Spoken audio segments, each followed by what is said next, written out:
The following is a special presentation of Riverfront Broadcasting Sports. It's time for Sully Butte Sports on Country 95.3. Sully Butte Sports is brought to you by 83 Ag Sales, AGE, Bank West Oneida, Barber Chemical and Barber Farm Service, The Blue Goose, and Brett Spray Service. And by Actegra, CHS River Plains, Colson Farms, Kona Ag Oneida, Don's Food Center, Eric's Custom Repair, First Dakota National Bank, and Yag Air. Sully Butte Sports is also brought to you by Lamb Chevy, Oahe Grain, Oliver Construction, Ringneck Energy, the South Dakota Office of the Attorney General Division of Consumer Protection, the Sully County Sheriff's Office, Sunrise Bank, The Corner, Whittler Seed Farm, Yackley Ranches, Venture Communications, and Lincoln Out Construction. Now let's head to the booth with the call of the game and the voice of the Sully Butte Chargers, Wyatt Pregame. And a good Thursday evening to you as we are going to get started early here from the Mark Steffner Court on the campus of Sully Butte High School. It is the Sully Butte girls who will have their one and only game of the week, starting this doubleheader off against the Rustlers from Miller. Wyatt Pregame with you. Big thanks to Jen back in the studio for keeping us live on the air and getting us set for the live part of the stream here on our radio side of things. Whether you're listening to Country 95.3 KLXS Pier or you're watching online at Country 95.3 Sports on YouTube, we can't thank you enough for tuning in to this broadcast. Taking a look at the two teams entering today, and we'll start with the Miller Lady Rustlers. They come in with an 8-2 record on the season. Their last win would be a 41-29 victory over Redfield this week. They have won their last two games as they currently sit 8-2 record overall. The Chargers are coming off of a 36-30 loss over the same team, the Pheasants of Redfield, in their one and only game at the Redfield Classic last weekend, I should say, after a 3-game stretch that last week. So getting a little bit of rest before entering this contest here on this Thursday. They are currently riding a 3-game losing streak. They're trying to break that here tonight. Those are the two teams going into this one, as we'll step aside for a 90-second timeout. When we come back, we will have our history between these two teams. That is coming up in just a moment here after this 90-second timeout on Country 95.3 KLXS Pier. It is the Miller Lady Rustlers and the Sully Butte Chargers coming up here in just a few moments on Country 95.3. Get together with friends at the Blue Goose in Oneida. The Blue Goose has a relaxing atmosphere, and it's a great place to talk about the game. Not only that, but you can see info and pictures of past teams and players. It's history with the focus on the future. Be sure to kick back with friends and co-workers at the one spot that has it all. The Blue Goose in downtown Oneida. Proud to be a supporter of Sully Butte Sports. At 83 Ag Sales, we specialize in precision planting to help you create a growing environment that will maximize your efficiency and crop yields. We're committed to helping you improve your planting and production with the best technology available. Located in Oneida, 83 Ag Sales, here to make the most of your growing season. Call us at 605-222-5385. We can help you choose the right components for your equipment and your operation. AGE Corporation's contractors and crane service are proud supporters of Sully Butte Sports. For almost 60 years, AGE has been building South Dakota. For all your site work, construction, and crane work needs this season, AGE is here to help. Give them a call. AGE Corporation and Crane Service, 223-2732. That number again, 223-2732. AGE, proud to support local sports.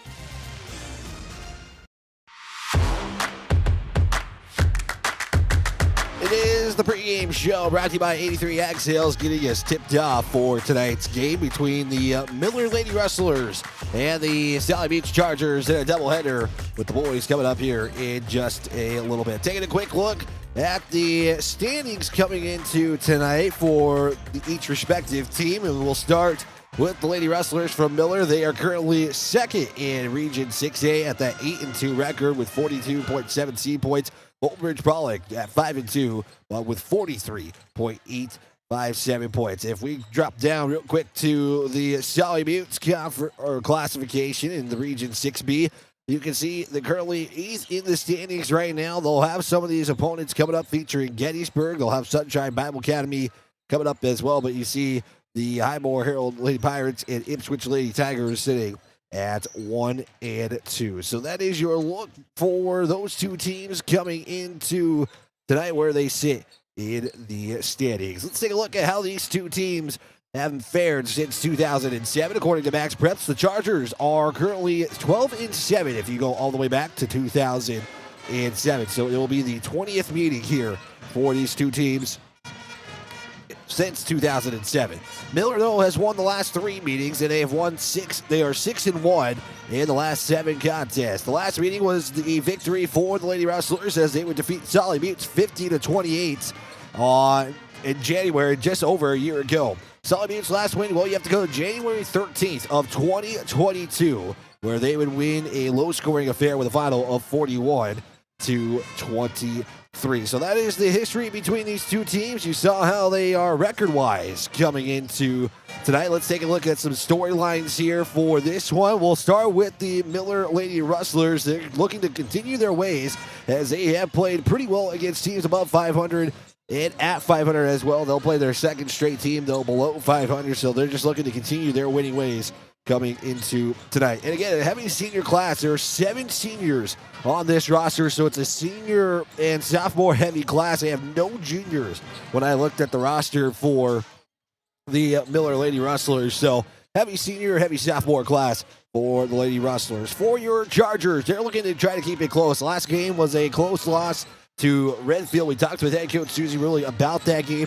Really just kind of talked about how really they kind of hurt themselves in that contest in a game that they could have, and she says should have won against Redfield, but now they'll try to bounce back here today. And they're playing the one game this week, so they're trying to make this game count, and will look to stay competitive in their one and only game going into this weekend, and then they'll have a couple of games next week. We'll tell you more about that here in just a little bit. We'll step aside, take a 2-minute timeout as we are about 7 minutes away from tip-off. It is the Miller Lady Rustlers and your Sully Buttes Chargers coming up here on KLXS Pure Country 95.3, a Riverfront broadcasting station. We're back in 2 minutes.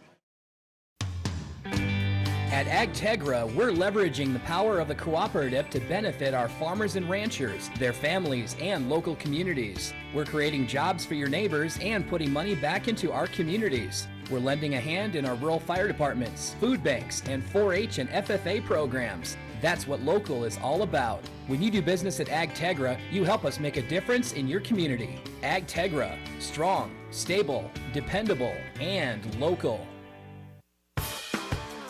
Teamwork is important to Barber Chemical in Oneida. With a full-time agronomist, sprayers, and licensed applicators, they have the team to get the job done. Their fully stocked warehouse will always have the latest products and technology available.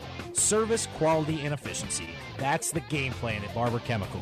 See Barber Chemical for your soil and tissue sampling needs. Good luck, Chargers, from your teammates at Barber Chemical in Oneida.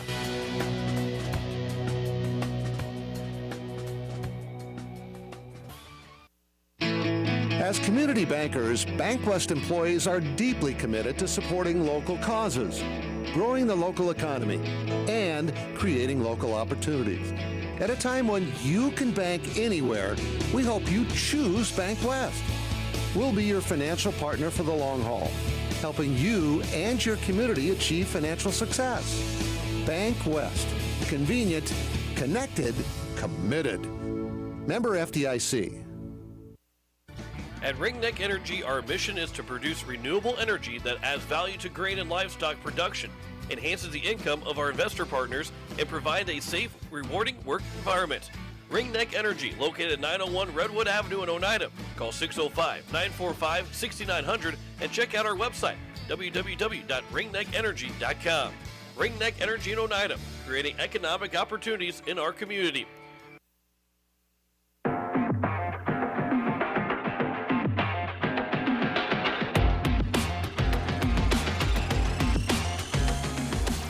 It is the 83 Ag Sales pregame show as we get you set for tip-off. Big thanks to 83 Ag Sales getting ready for tip-off. Take a look at some other games going on around the area or local teams and just taking some final numbers here. And we'll start with the boys who got a 66-22 victory over the Phillips Scotties. The Buffalo scored 20 points and held Phillip to 2 in that second quarter. There's a full breakdown of that game recap on our website on KCCRradio.com. John Winkler was on the case for that story. Other finals that I can report: Aberdeen Christian, in a really low-scoring affair, came out with a 28-19 victory over Gettysburg. The boys' game is actually taking place right now, and that looks to be also a low-scoring start as well. As you take a look, if you're watching on the video side of things, as we got that live stream pulled up right here. A big thanks to Fox Aberdeen, who is providing that live stream. But again, that is a 14-10 lead for Gettysburg right now. So that is your look at that scores. And again, we'll provide more as the day goes on, as you got that Jones County Classic that is going on, the 58th annual Jones County Classic that is taking place, and Phillip, Lyman, and Stanley County are all in that one as well. Peter Governor basketball is off for the evening and also off for the rest of the week. And you're tuning into the other area game of interest. It is Sully Buttes and the Miller Lady Rustlers. We'll take a quick we'll keep it right here, as we want to make sure to get that pregame conversation I had with head coach Susan Grilly. So with that, let's go to that conversation right now.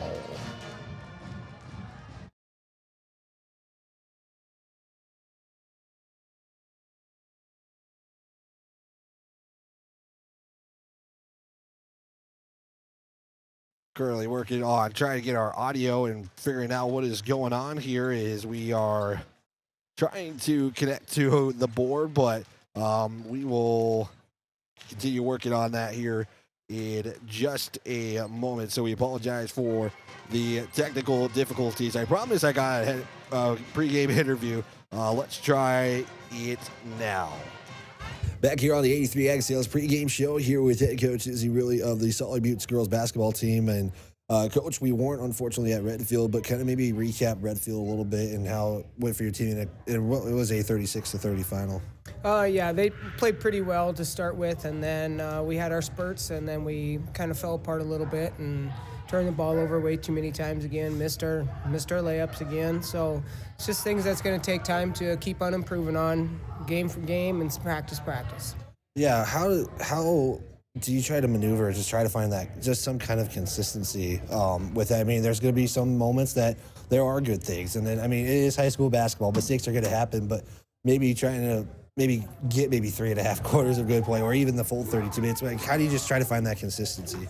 Yeah, it's pretty tough to find that consistency right now, because they got to learn to have confidence and trust in themselves as a team. You know, they got to be able to come out and play together as a team, you know, and I've seen that, and we've seen, you know, the sparks come and we've seen the sparks go, but, you know, I'm hoping sometime here in these next few games that we have coming up that we finally come together and play 4 great quarters.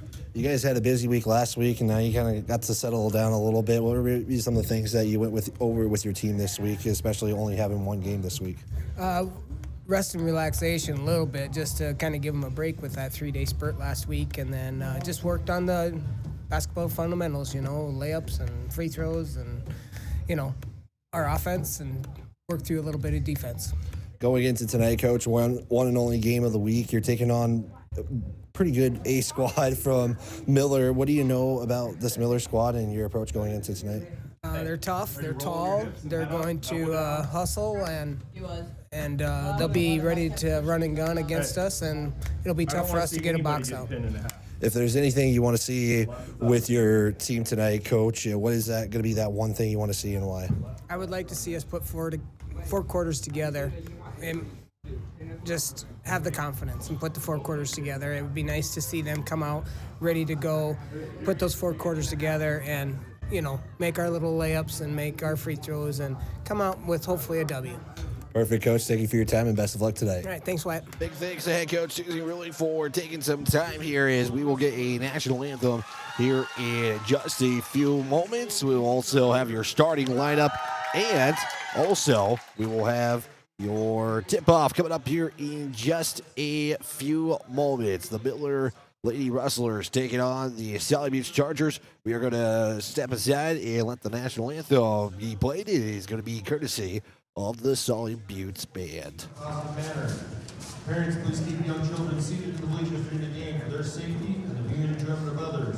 All spectators are asked to please use the trash cans located in each aisle. At halftime, the Sully Butte Booster Club will be conducting their hoop shoot and the half-court shot contest. The winner of the half-court shot will be drawn at the end of the first quarter. At the end of the third quarter of the last game, the senior class will draw the winner of the 50-50. Now, ladies and gentlemen, we ask that you please keep in mind the men and women of our armed forces as they stand guard around the world as we pay honor to America with the playing of our national anthem by the Sully Butte Pep Band under the direction of Mrs. Erica Paxton. Be reminded that proper respect is remove cover, stand at attention, and place your right hand over your heart. Veterans and non-uniform active duty personnel may salute the flag.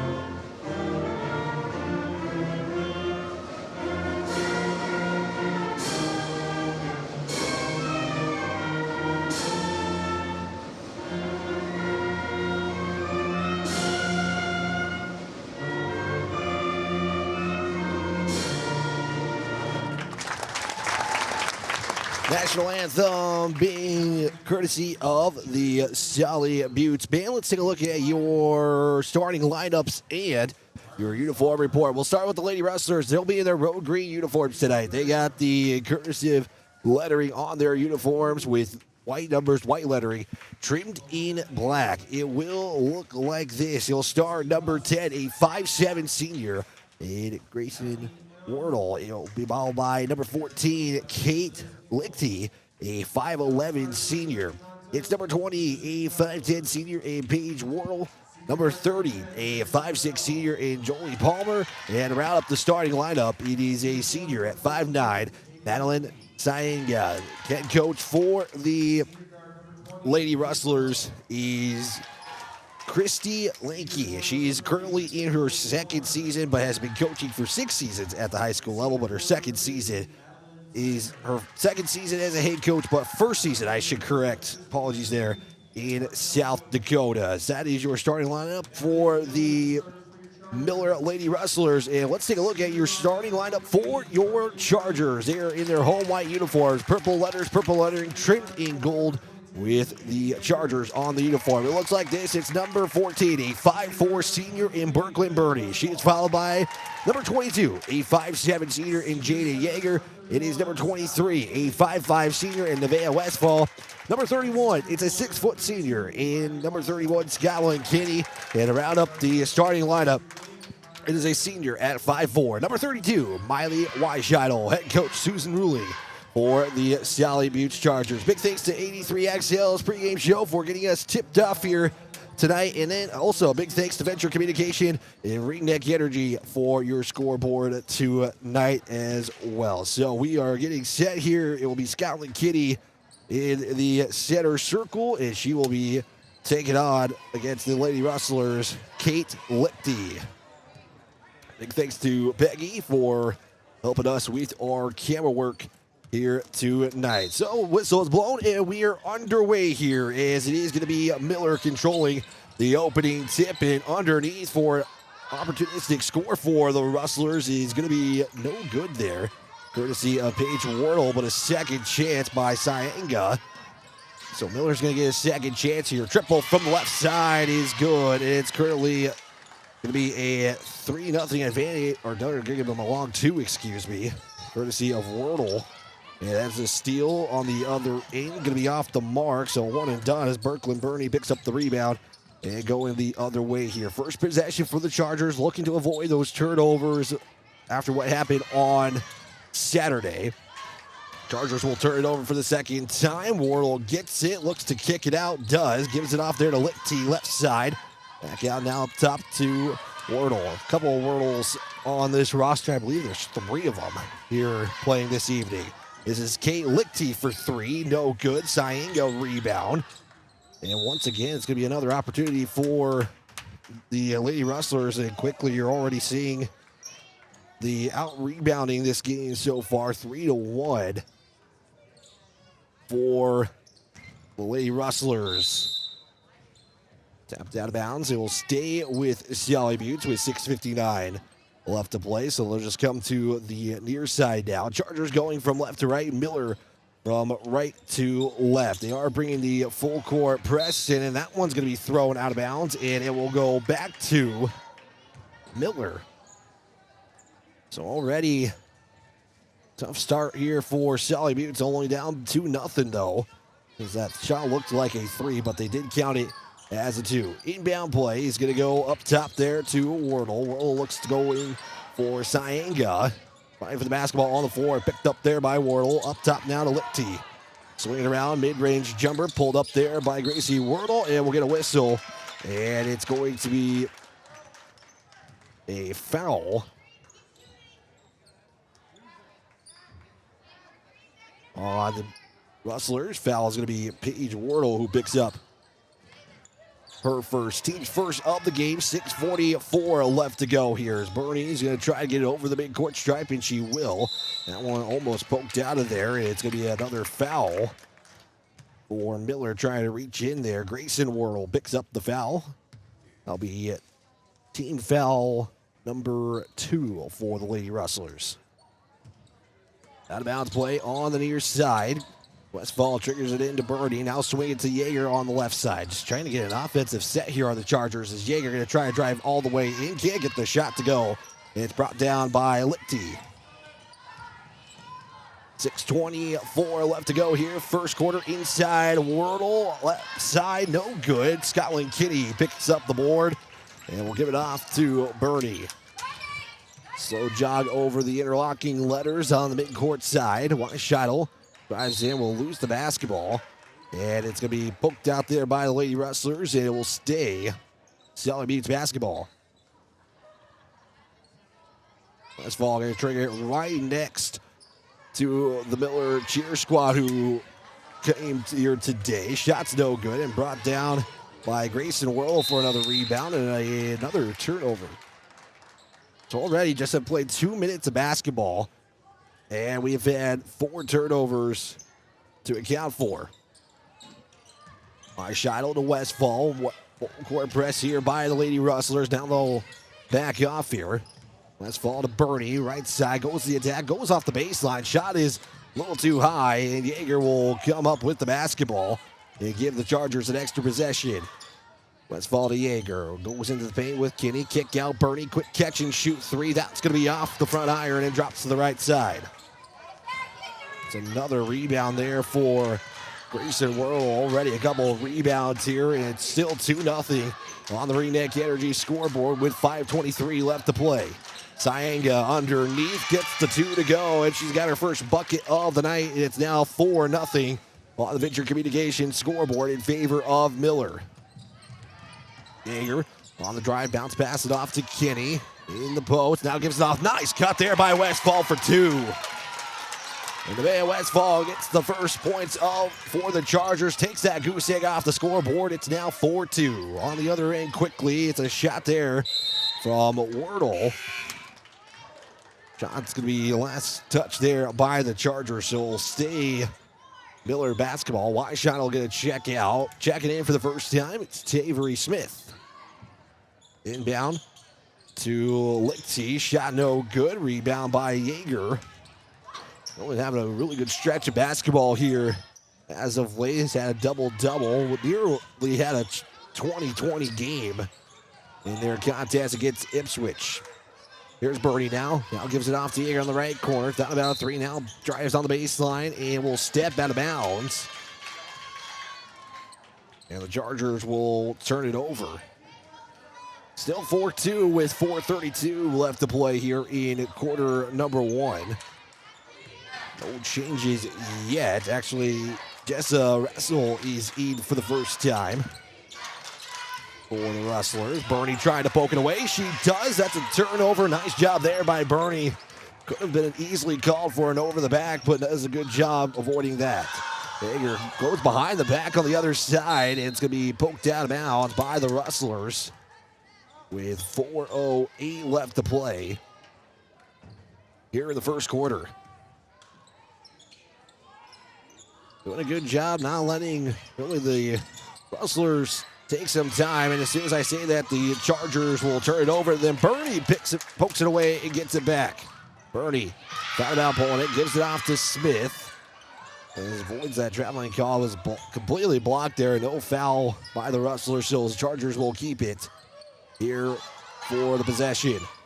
Bernie on the right wing, heavily guarded there by the Lady Rustlers, and Liptia, she's got a lane, goes to the right side, couldn't get the shot to go, and the Chargers come up empty-handed. Wordle off now. Here's a kick out for Palmer for 3. That's going to be off the mark, and getting a second chance is Palmer, who shot that shot, and putting it up for 2 is going to be good, courtesy of Paige Wardle. And it makes it a 6-2 contest. See the first Lady Rustlers substitution in just a moment. Smith to Kinney on the left wing. Kinney, couple of dribbles, kick out Westfall, quickly catches it, fires a shot. It's going to be off to the left side and picked up by Grayson Wordle. Should have a tally for how many times I'm going to say Wordle here this evening. So again, you got 3 of them on the roster. 2 of them are already on the courts. Wordle, triple, got it. And timeouts. Head coach Susan really going to spend her first. And it'll be the team's first of the quarter in this one. Want to give a big thanks to the Sully County Sheriff's Office. Be responsible going to the game and driving home. Please obey speed limits in towns and on highways. Arrive alive. This message from the Sully County Sheriff's Office. And big thanks to Jen back in the studio. Big thanks to Peggy helping us with our camera work here this evening. Again, this is the first of 2 games here on Country 95.3 tonight. Boys will have their opportunity after the conclusion of this one.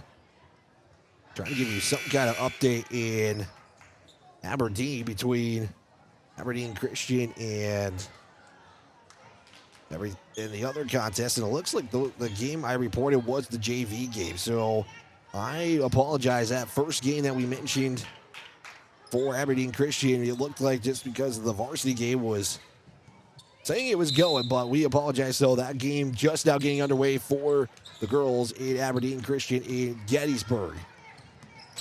Chargers back with the basketball after a triple there from Wardle.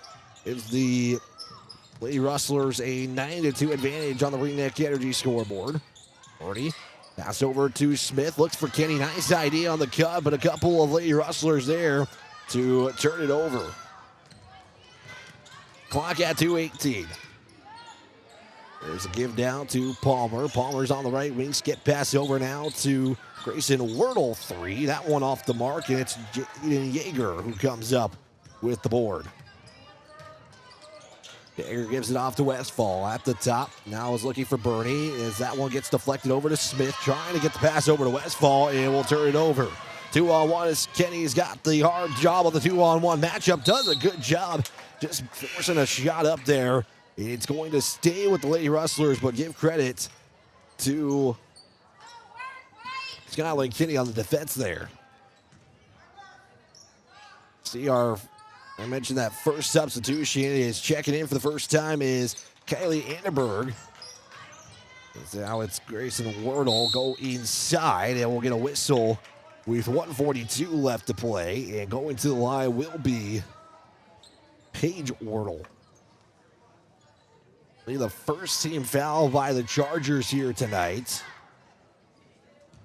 I believe they gave that off to Skyway Kenny, who had the tough assignment with the 2-on-1. And then missed the shot. First shot there from Paige is good. And we'll get one more here. She's already got, they're saying is she's got 4. I have her for 6 already. Second shot off the mark. It will stay Rustler basketball after the turnover. No shot there as Paige Wardle picks up the rebound. And there's a give up top down to Kay Lichtke. There's a triple from Grayson Wardle. No good. And Miley Weishottle picks up the rebound. Get another whistle. That's going to go against. We're going to get this on the Rustlers with 1:21 left to play. And they do. Annenberg will pick up the foul. And that is the 13th foul here in this one.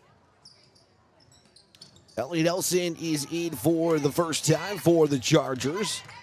Inbounded that to Weishottle. Now we'll swing it back to Nelson. 73 seconds left to go. Kick ball there, so the Chargers will keep it with 1:11 to play. We'll inbound it right in front of that student section. Looked like they were trying to get a whiteout theme here tonight. So you got a lot of the student section on the stage dressed in white. Birdie, catch and shoot 3 from the top will go in and out. Nice looking shot from Birdie. Just couldn't get it to go in. And once again, it's Wardle with the rebound. Let's say Paige Wardle to be exact. Inside wide open underneath is Jay-Z Pugh. And she will get the bucket to go in. And it makes it now. She missed the shot. They don't say that she got it. Guess not. So getting a little ahead of myself there. 47 seconds left to go. It is going to be Sayenga who will go to the line after the foul. I swore it was a made shot there from, Pugh, and did not get it to go in apparently. So it stays 10-2 with 2 trips at the line. They're going to give Jaden Yeager the foul as the first one goes in. Jaden Yeager picks up her first of the night. It'll be just the second team foul. Second shot's no good, and another whistle. Looks like they're going to get this foul off to the Lady Rustlers, and it looks like another one by Annenberg, so she picks up her second. And it's going to be Katie Lichty back in. Weishottle triggered in, gets it off to Nelson. Nelson heavily guarded there by Lichty. Good job trying to keep that out of reach there by Lichty. Now gives it off to Kitty. Shot clock separated by 8. Inside give to Weishottle. It's Allie Bueller in for the first time. Couldn't get that 3 to go. And it's a quick one and done for the Chargers. Shot clock turned off. 20 seconds left to go. Lichty swing it over there to Grayson Wardle. He's looking for the inside give back up top to Lichty. 13 seconds. Sayenga inside on the left side. They'll swing around the arc. Paige Wardle going to try to capitalize the quarter with a 3. Couldn't do so. It's going to go out of bounds with 3.2 seconds left to go. I'm going to say it was last touch there by the Lady Rustlers, so they have a chance to get a quick catch and shoot play. Inbound goes to Grayson, back over, give inside to Sayenga as the buzzer sounds, and we have played one here from Oneida. Chargers just with 2 points in the first quarter, courtesy of Nevaeh Westfall, and the Chargers will have some work to do in the second. We'll step aside. We're back in 60 seconds here on Country 95.3 KLXS Pier, a Riverfront broadcasting station. We're back in 60. Koenig of Oneida, Pierre, and Winter has provided our services to growers of South Dakota for over 50 years. We focus on providing our customers with the products, services, and attention to detail that each farmer needs to succeed. For your individual needs of custom spraying, liquid or dry fertilizer, chemical, soil sampling, seed sales, and treating, stop in and see us at Koenig with offices located in Oneida, Pierre, and Winter. Hometown shopping at its best. Don's Food Center has what you want and where you need it most, right in Oneida. Enjoy a great selection of groceries, fresh meat and produce, friendly service, and more. Get all your snacks for the big game at Don's Food Center. Don's Food Center is a proud supporter of Sully Buttes Athletics and wish the Chargers good luck in today's game. Don's Food Center, where parking is convenient, shopping is easy, and your time is priority.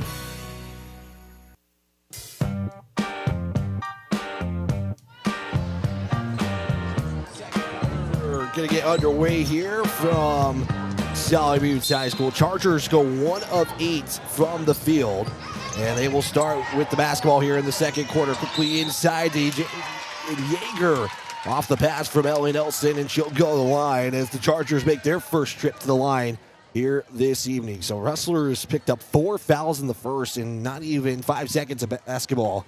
They have picked up their first of the quarter. Alan Sayanga picks up foul number 1 of the contest. Yeager is at the line to shoot a pair from the charity stripe. Yeager will miss the first, and it will stay 11-2. Final free throw here. Rustlers went 4 of 19 from the field unofficially. Second free throw is going to be no good either. It stays out of bounds, and looks like there was some debris on the floor, and now they're going to figure out who was the last one to touch the basketball, and they're going to say it's Sully Buttes basketball. After the missed free throw from Jaden Yeager, again, that was the first trip for Sully Buttes, and it occurs 4 seconds into the second. Yeager, who just shot those free throws, will have a catch-and-shoot 3, and will miss the mark. And quickly is going to be down the court. Palmer got the rebound and missed the body layup there was Grayson Wordle. And it's going to be a quick one and done there for the Rustlers.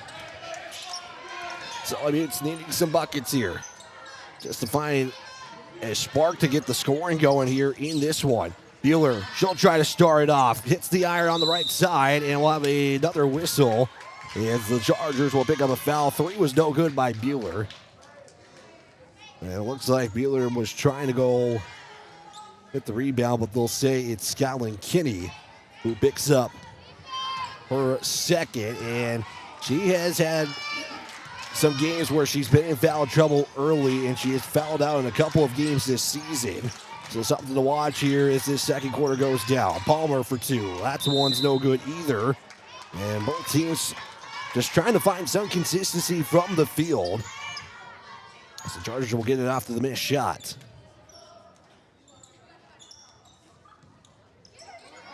Shot will try to trigger it in. Goes to Nelson as the clock will stop with 7:11 to go. Miller just bringing that full court pressure, something that the Chargers, as far as progressing and beating the press, they've done a good job this season. Now Nelson and Bueller will check out. Westfall and Birdie will check in. And we will pause once again. So we're still waiting for the clock to resume. And the Chargers will now go from the baseline to the sideline, back to the baseline. Weishidle looking. It's going to be taken away there. It looked like Westfall just went the other direction, and Miller's going to get the basketball back here. 1 minute gone by here in the second. Short little bunny there is going to be no good, but rebounded, though, by Grayson Wordle. She'll get it. Catch and shoot 3 from the right wing. And off the mark as well. Rebounded by Wordle, and Paige Wordle is going to be fouled and go to the line with a bucket going in. So a chance for a 3-point play. Bernie will pick up foul number 1 here on the evening. This to convert the 3-point play. That's going to be no good. And Skylar Kinney does a good job trying to avoid staying out of bounds and almost lost it there. Westfall gets it, bounce pass it off to Bernie, and the Chargers can try to beat that timeline. It will be a 10-second call, and it will turn the basketball over. Rustlers will spend a timeout with 6:39 left to play. We'll take a 30 with 6:39 left to play. The Rustlers 13, Sully Buttes 2. We're back in 30 seconds here on Country 95.3. AGE Corporation's contractors and crane service are proud supporters of Sully Butte Sports. For almost 60 years, AGE has been building South Dakota. For all your site work, construction, and crane work needs this season, AGE is here to help. Give them a call. AGE Corporation and Crane Service, 223-2732. That number again, 223-2732. AGE, proud to support local sports. The Sully County Sheriff's Office wants to remind you that be an example. Driving sober shows your passengers and others that you can take responsibility for them and yourself. Arrive alive, don't drink and drive. This message from the Sully County Sheriff's Office. So Rustlers will spend their first time out of the evening. They lead 13-2 with 6:39 left to play here in quarter number 2. The Rustlers will get it back here. As Paige Wardle will bounce past that off down to Palmer on the left wing. Dianga looks to get it off. Shiloh almost got the turnover there. There's a skip pass. Loses it, but it's Paige Wardle, and we will have a violation on the Rustlers, and they'll turn it over. So can Sully Buttes get over the timeline? That is something that they have been trying to do here, and they do, as Bernie on a long pass there will get over the timeline, and now can they run an offensive set? The defense has been tight for the Lady Rustlers here against the Chargers. They're not really able to get much going. Jaeger bounce pass it off to Westfall, now gives it back up to Bernie. 15 on the shot clock, inside to Kinney. Pass out to Weishidle. Weishidle 2 hits off the far iron, and it will drop quickly. It's going to be Lichty on the other end, passes it off to Palmer underneath. Couldn't get the shot to go. Sianga will rebound it and put it back up and in.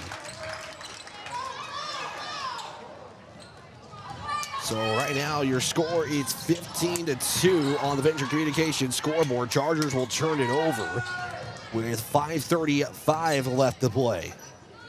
Lichty gives it off. Palmer going to go mid-range off the glass, and that will be off the mark as Weishidle will pick up the rebound.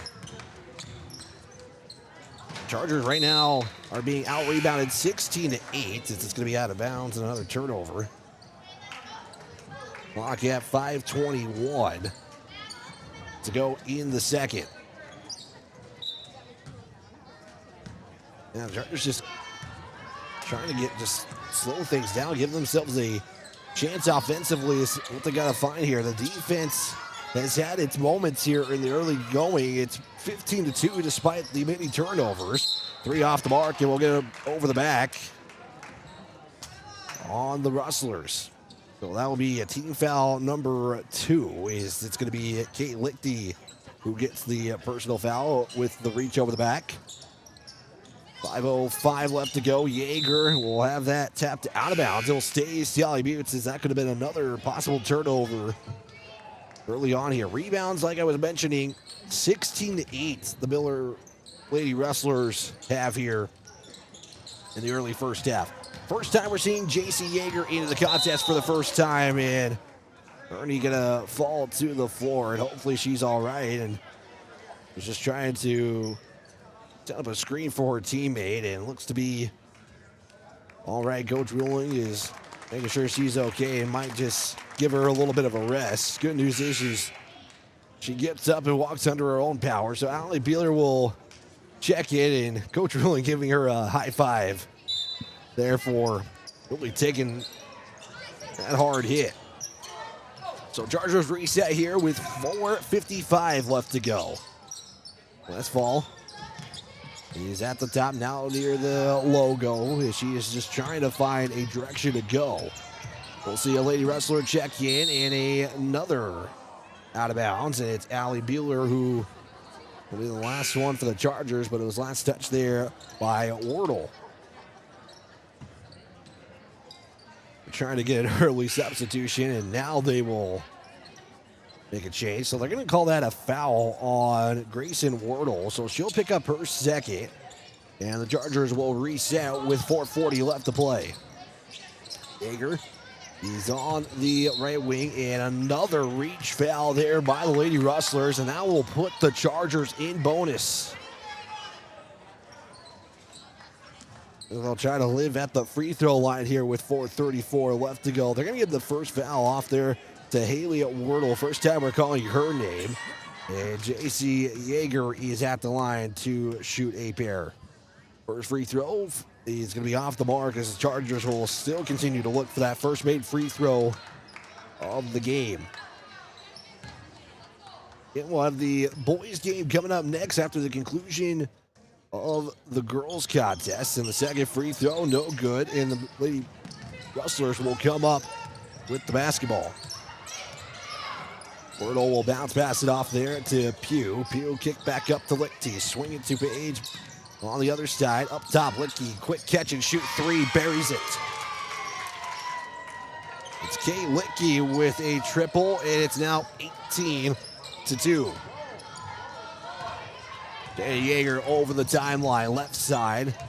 Trying to go in, and we'll skip pass it over to her sister, JC. Inside to Kenny. Kenny puts it up, left short, and Syanga picks up the rebound. Chargers just can't get anything to drop. 1 of 13 from the field here in the first half. Lichty swing it over to Wordle. Another three. That one will go in. Paige Wordle with her second three of the day. She's got 11 so far in the contest. Yeager bounce pass it inside to Kinney in the post. Looks to kick out to Bueller, and the Chargers will turn it over. On the other end quickly for the Rustlers. Syanga looks to kick it out. It's Pugh on the right corner, up top now to Wordle. 3:10 left to go here in the second quarter. Almost turned it over was the Rustlers. It's Wordle gets it back. It's now Haley Wordle for two. No good. And Skyline Kitty gets a rebound. She picks up her second of the evening. And now the Chargers will try to get something going here offensively. Just can't get anything to go. Westfall skip pass over to J.C. Yeager. Now we'll go inside for Jaden Yeager. And it's going to be taken away there by Syanga, who got into the passing lane. Wordle to Lichty on the right wing. Will wait. Now she'll elect to take a shot. It's going to be off the mark, and a second chance courtesy of Pugh. Goes inside. Syanga spins to the left and puts it in. 23-2 on the Venture Communications scoreboard with 2:15 left to play here in the first half. Wheeler to Kinney. Now goes to Yeager. Puts up the shot and count the bucket. Jaden Yeager with a chance for a three-point play with 2:09 left to go. We'll get the substitution. Smith is going to come in for Jaden Yeager. We'll see Palmer check in for the first time here in this second quarter. We'll also get Grayson Wordle back in. She'll check in for Kate Lichty. And Lichty picks up her third personal foul. She's picked up all three fouls here in this second quarter. Ellie Nelson is going to give Westfall a rest. And Yeager to convert the three-point play. Fires the free throw. Count it. It's Tavery Smith will check in for Jaden Yeager. I don't think she has went to the bench in this entire first half. So she'll go rest before heading into the locker room at halftime. Get you that halftime update, tell you what's going on from around Sally Buttes High School. Willow's three going to be left short, and it's going to go back to the Chargers with 1:55 left to play. J.C. Yeager triggers her into Bueller as she'll get it over the timeline. Now quickly over to Kinney.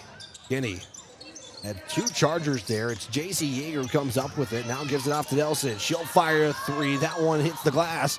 It's going to be off the mark. It's picking up the rebound is Palmer. Palmer going to try to go coast to coast with it, and we'll get a whistle with 1:36 left to go. It's going to be another trip to the line for the Rustlers.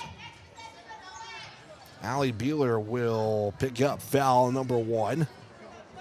It sends Palmer to the line for the first time.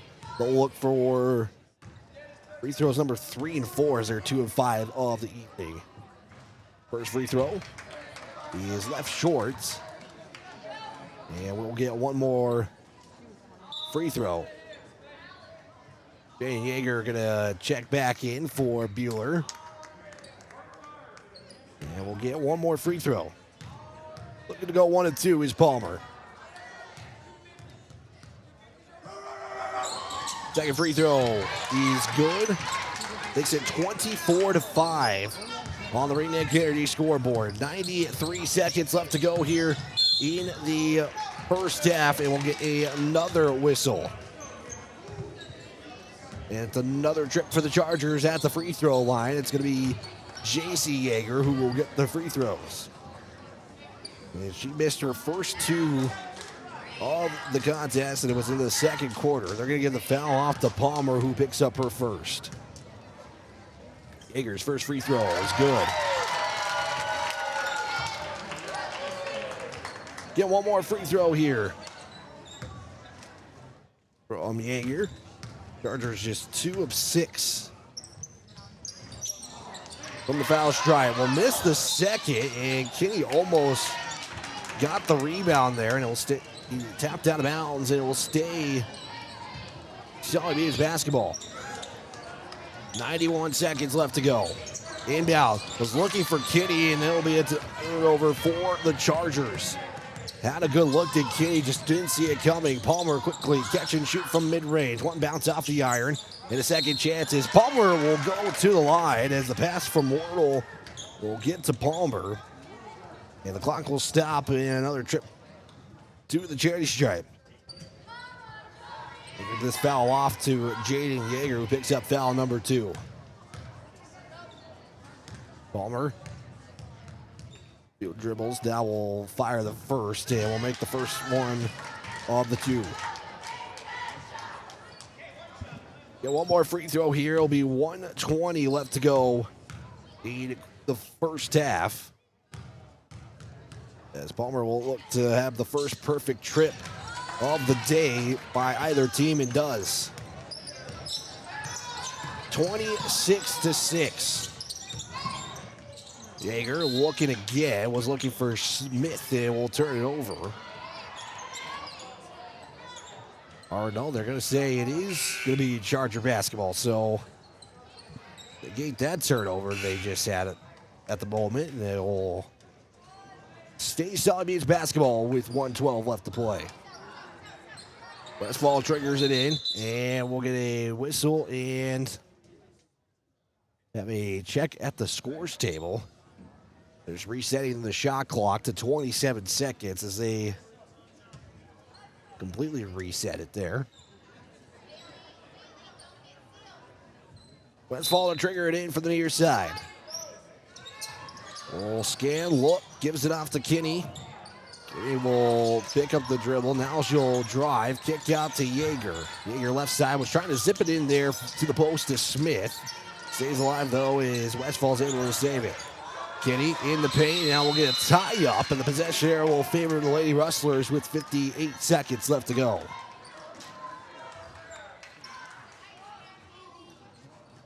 Another tough possession there. They were able to keep the basketball for quite some time where Sully Buttes. So there's something to look at. Ellie Nelson almost got the steal there from Palmer, who gives it off there to Pugh for 3. Got it to go.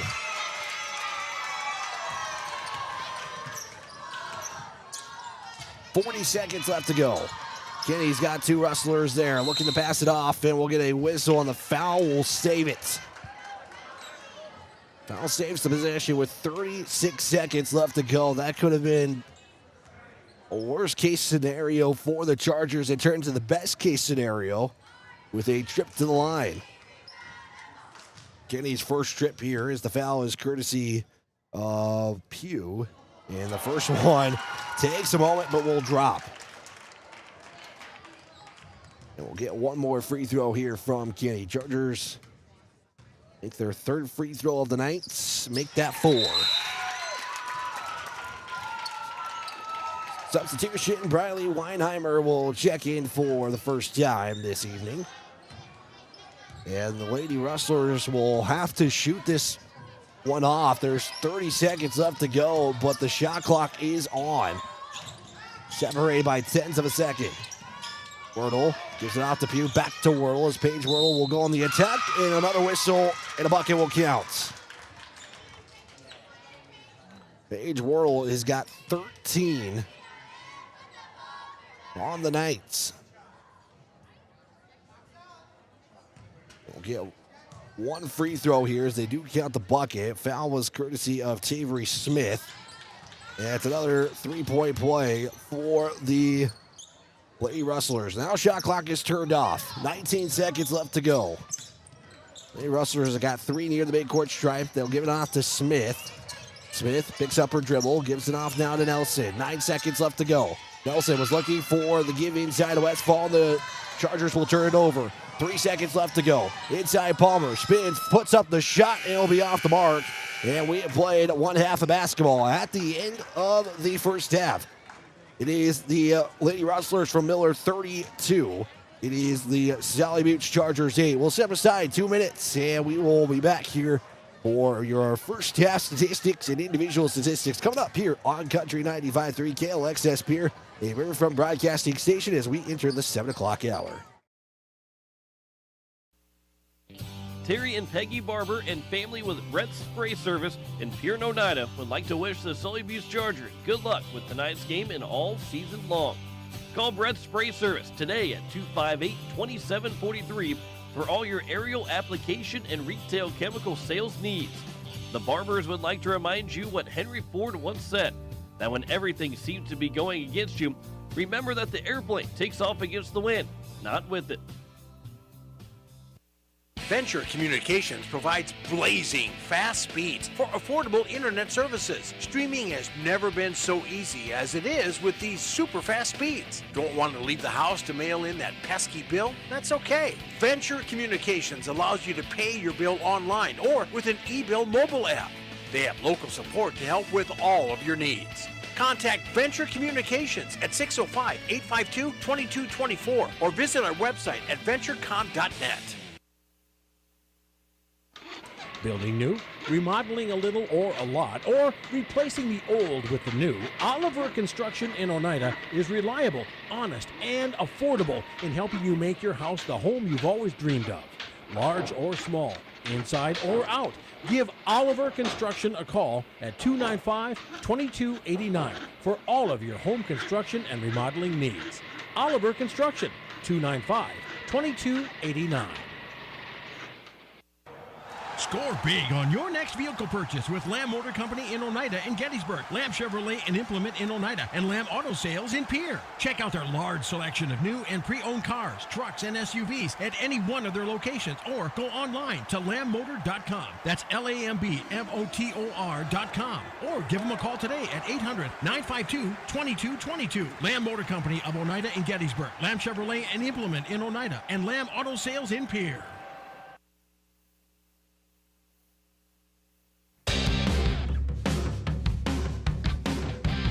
It is halftime here from Oneida as we get you set for your halftime show. Brought to you by Lincoln Out Construction and Hawaii Grain, as it is a tough shooting night in the first half for the Chargers. They would go 2 of 15 from the field in the first half. But quarter by quarter, the Lady Rustlers would outscore the Chargers 11-2 after one.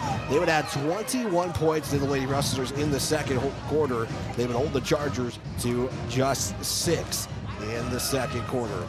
Turnovers, I had 15 for the Chargers. I had 4 for the Lady Rustlers. Take a look at rebounds. It is the Lady Rustlers from start to finish, 21 rebounds to the Chargers 9. Again, all the stats unofficial here in the first half.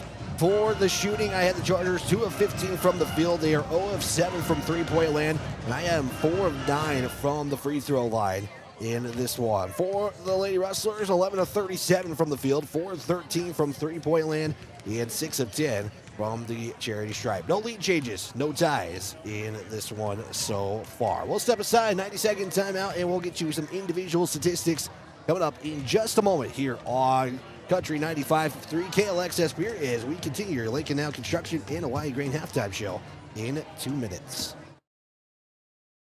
Already known for high-quality certified seed wheat, and now they're your Beck Hybrids dealer. Jesse and Sherry Whitler and family are proud supporters of students and athletes of Sully Buttes and wish them all the best this season. Whitler Seed Farm is the industry leader in variety, selection, seed treatments, and their loading is second to none. Visit whitlerseedfarm.com or give Jesse a call at 605-280-0152. Your source for seed for every acre. Located in Agar and Oneida, Whitler Seed Farm, 605-280-0152.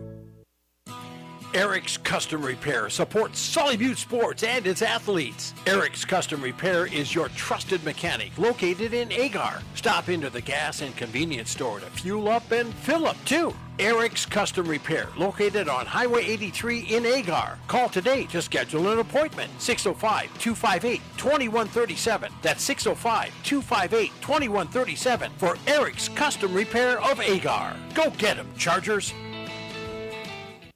Oahe Grain in Oneida has been doing business with you, the producer, since 1954. They're one of the largest privately owned elevators in central South Dakota. Their friendly and knowledgeable team of employees is there for you. With 220-foot truck scales and 5 dump pits, they're sure to get you back to the farm quickly. They also have a 110-car shuttle loading facility and have 2 grain dryers to help serve you in all your grain handling needs. Call Oahe Grain Corporation in Oneida at 258-2811 or check them out at oahegraincorp.com. Grain is their middle name.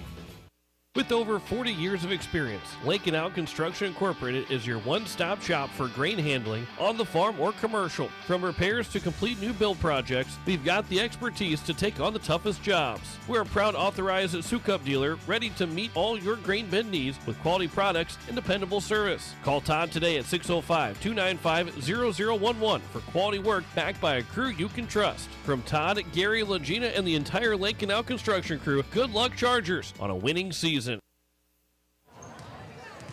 It is your Lake Canal Construction Hawaii Grain halftime show as we recap the first half of this one. It is all Miller Lady Rustlers, 32-8 after the first half of play. Let's take a look at your individual statistics here in this first half, and it'll look like this for the... We'll start with the Lady Rustlers from Miller. It is led by Paige Wardle. She has currently 14 points in the contest. You had Kate Lichty with 5, J.C. Pugh with 3, is Madeline Saenga with 7, and Jolie Palmer with 3 in the contest so far in this one. For the Chargers, it is led by Jaden Yeager. She's got 3 points in the contest, 2 from the Nevaeh Westfall, 2 from Scotland Kitty, and J.C. Yeager is converted on a free throw so far in this one. So those are your individual statistics, and this first half as the Chargers again trailing big. They are going to need to just figure out how to get the shooting really going, because really if there's one thing that's hurt the Chargers, yes, the turnovers. You could say 14 turnovers is not really helpful, especially if you're converting on them, and I actually meant 15 turnovers.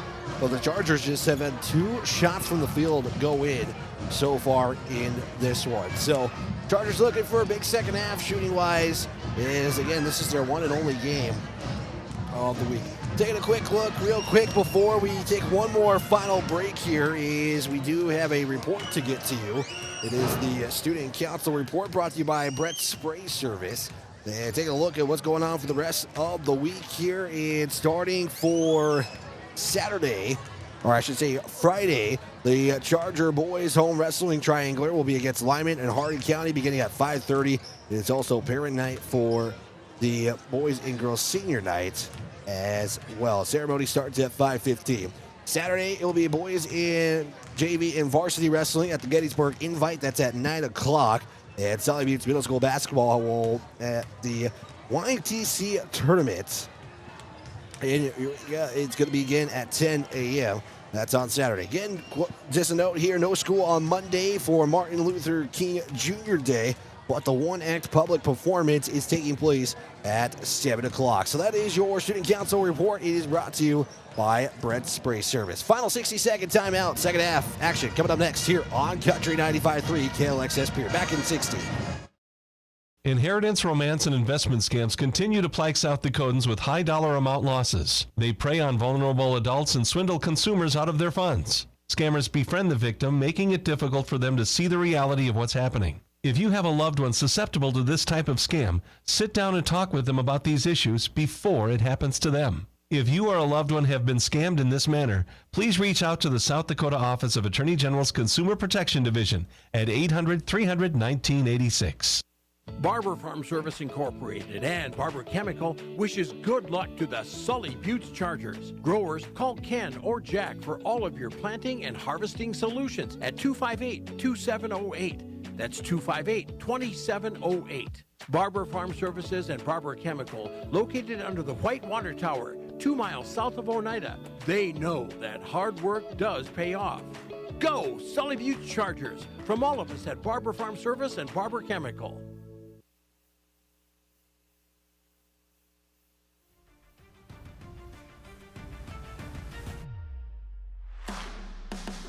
We get set for the third quarter here from the Mark Steffner Court on the campus of Sully Buttes High School. Chargers trailing 32-8 as we get you set for the second half. Wyatt Bridgecott with you. Big thanks to Jen back in the studio. Also, big thanks to Peggy, who is helping us with our camera this evening. Third quarter, so we'll flip sides as the Chargers will go from right to left, and the Lady Rustlers will go from left to right. Same starting five out there for both these two teams as the second half is underway here from Oneida. Girls game here is we will have one more game on the evening. It'll feature the varsity boys as they take on Miller here in this doubleheader. Get no games this weekend after a busy week of Sully Buttes basketball just a week ago. We had 3 straight days of Sully Buttes basketball. The girls had 2 days in a row. Boys split their days up a little bit during the week as Yeager will have the first shot.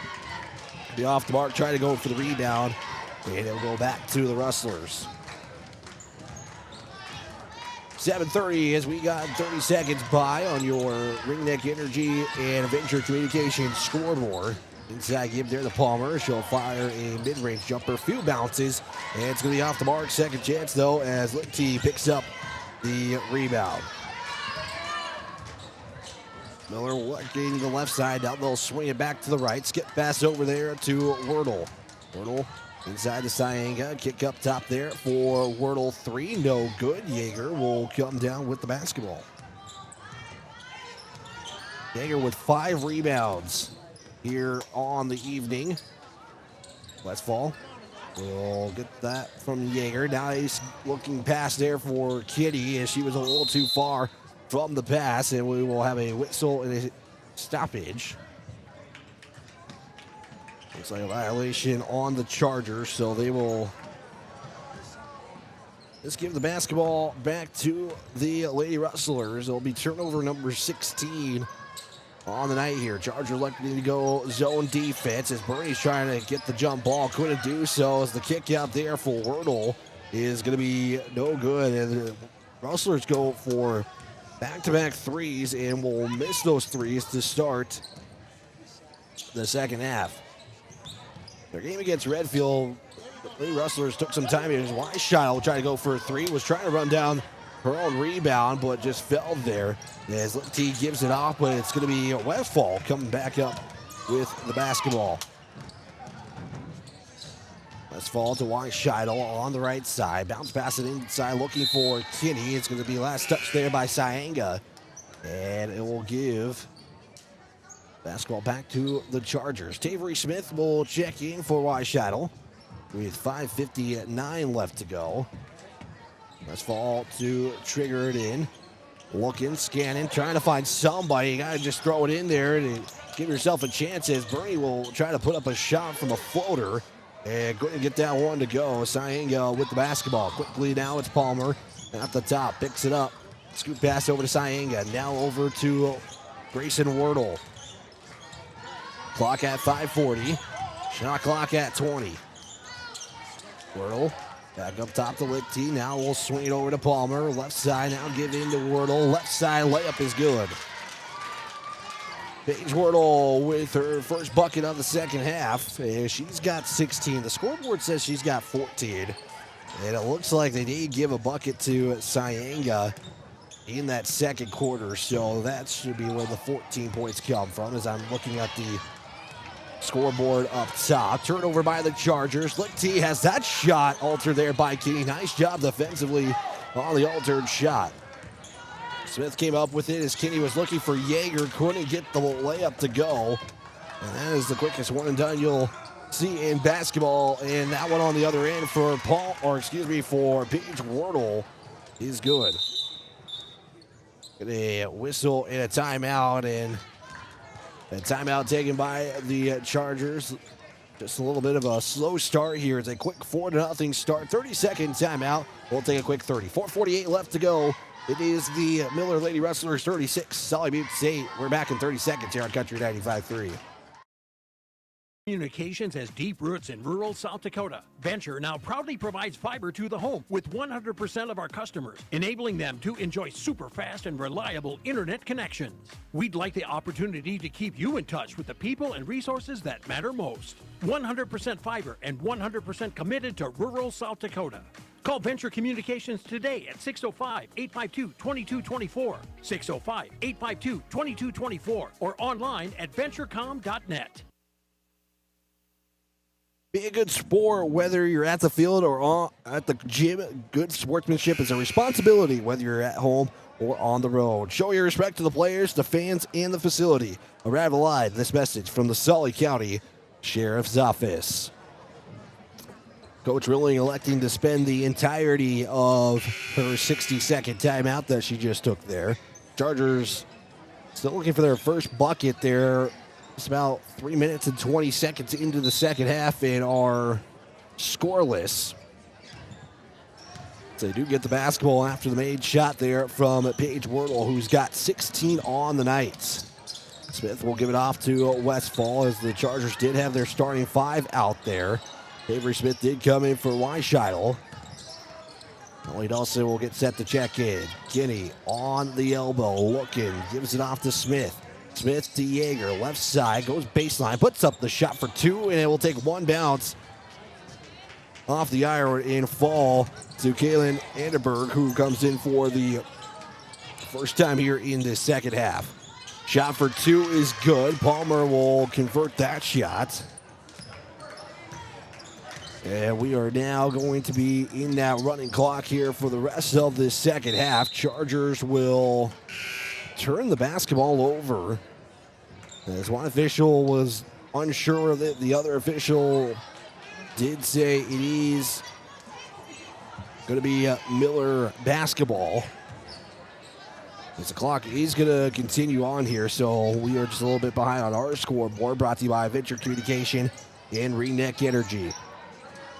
Lady Rustlers back with the basketball. Here is a drive and shot is altered. There's Anderberg trying to go for the shot. Good defense there by the Chargers. First time in this game we're seeing Charlie Jensen for the Lady Rustlers. Also in is J.C. Pugh. Here looking for the inbound. Taken away there by Bernie. She gets into that passing lane and gets the turnover. The fifth one of the night for the Lady Rustlers. Yeager backs her way in, now gives it off to Nelson. Birdie on the quick catch and shoot three. Couldn't get that one to go as Lichty comes up with the rebound. We're under 3 to play here in the third quarter. Venture Communications scoreboard shows 38-8 in favor of Miller. And we'll get a whistle and a stoppage. Clock continues to roll, but a foul going to go against, looks like against the Chargers. Ellie Nelson picks up her first of the contest, and checking in to the game, it's Jesse Russell for the first time for Lady Rustlers. Lichty has that poked that way, and they're going to say Jaden Yeager was the last one to touch it, so it stays Miller basketball. So they're going to go from the baseline to the sideline. Look at that inbound pass. Lichty in the paint. That's going to be a foul and a trip to the line for Kate Lichty. She's got 5 points on the night and will look to continue her scoring night as the clock did stop with 1:46 left to play. Lichty looking for first points of the second half, and she does with that first made free throw, and we'll get one more here from Lichty. J.C. Yeager going to check in for the first time in this second half. Yeah, we'll get one more free throw here, as it looks like we're going to see Haley Wardle check in after the free throw. Second free throw is no good. It is rebounded, though, by Jaden Yeager, who picks up her sixth rebound of the night. J.C. Yeager thought about taking the shot, and they're going to say a traveling call will give the basketball back to Lady Rustlers with under 90 seconds left to go. More changes to the lineup. Haley Wardle is back in. Wardle on the drive in the paint, off the iron in. Haley Wardle with her first points of the evening. It makes it now 41-8 Westfall. Kick out to Yeager. Yeager's on the drive in the paint, puts up the shot, and it will be a trip to the charity stripe here, and we'll have free throws coming up here for Jada Yeager. They're going to give the foul off to Haley Wardle, and she will pick up her second personal and the team's first of the quarter. Jada Yeager will make the first, and we will have one more free throw. Makes it now 41-9.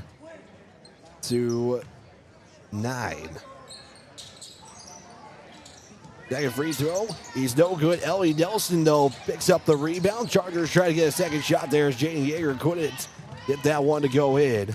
Vandenberg picks up the rebound. Under 45 seconds left to go. Long skip pass goes through the hands of Jensen, and the Chargers will get the basketball back. Going to the fourth quarter. In the final 8 minutes, is Miller is looking to go to 9-2 on the season. Chargers trying to pick up that second win of the year, and the Chargers will turn it over as it's picked up there by Pugh. 16 seconds left to go. Shot clock is turned off. Back to the Rustlers. Wardle gives it off there to Anderberg as that shot is going to go up, and it's going to go in with 5.5 seconds left to go. Haley Wardle with a chance for a three-point play here. Not the line, excuse me. It's Anderberg who made the shot. And the three-point play is going to be no good. The Rustlers get it back as Anderberg got the rebound, just couldn't put the shot up, and we have played the third quarter of basketball. Chargers trailing in this one 43-9.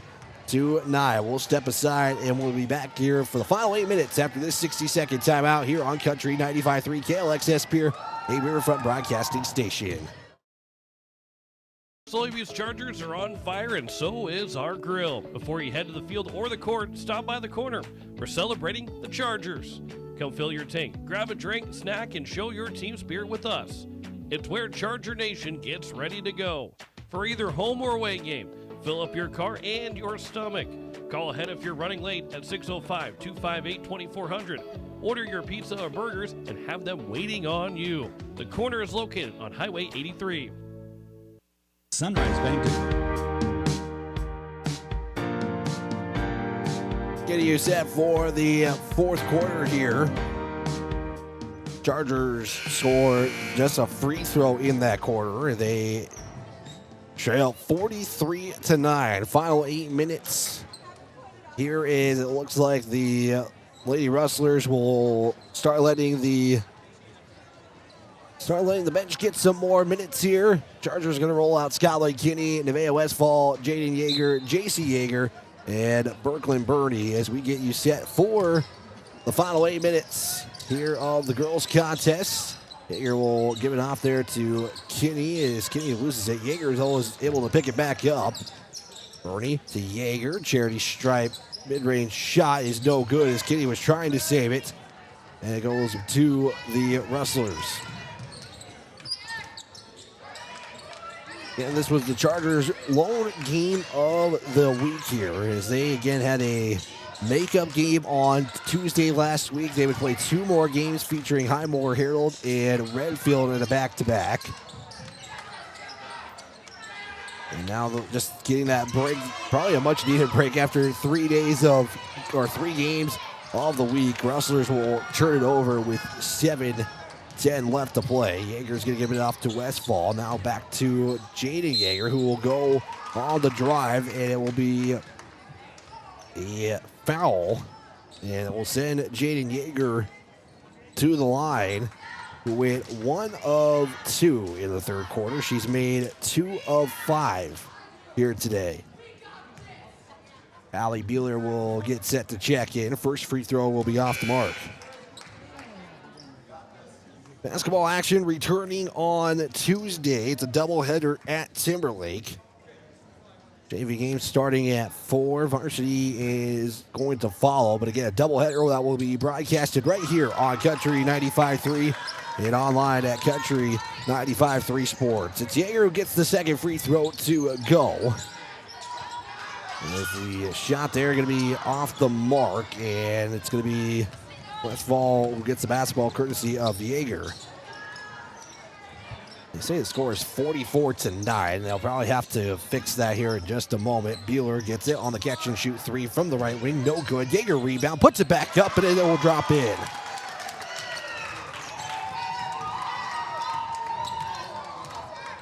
(43-12) is your score with 6:26 left to go, and the Rustlers will travel with it and give the basketball back to Sully Buttes. Westfall to Yeager. Bounce pass off from Yeager to Scotland Kitty, and now we'll get a jump ball. The jump ball arrow will favor the Rustlers. Get more changes to the lineup. Haley Wardle will check in as she checks in for Jessa Retzel. The Lady Rustlers will get it back here. Make sure you don't go anywhere. We got one more game for you here. After the conclusion of this one, we'll have a quick post-game report, and we will get to the boys pregame show for this one. About 15 minutes between the two games, and that should be a travel. It is, and the officials took some time. I think the whole bench for Miller reacted to that and was waiting for the official to call it. 5:15 left to go.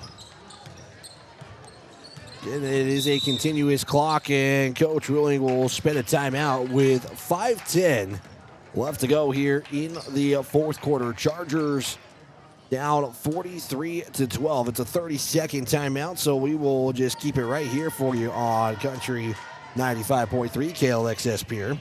Be a good citizen, help out in your community. Your friends and neighbors make Oneida strong and proud. Working together, we can make our town great. Arrive alive. This message from the Sully County Sheriff's Office. Even though there's no school on Monday, make sure to be at the one-act public performance that's going to be taking place at 7 o'clock. And we mentioned Tuesday, the doubleheader at Timberlake for basketball. Wrestling also going to be in a round-robin tournament at Mobridge beginning at 5:30.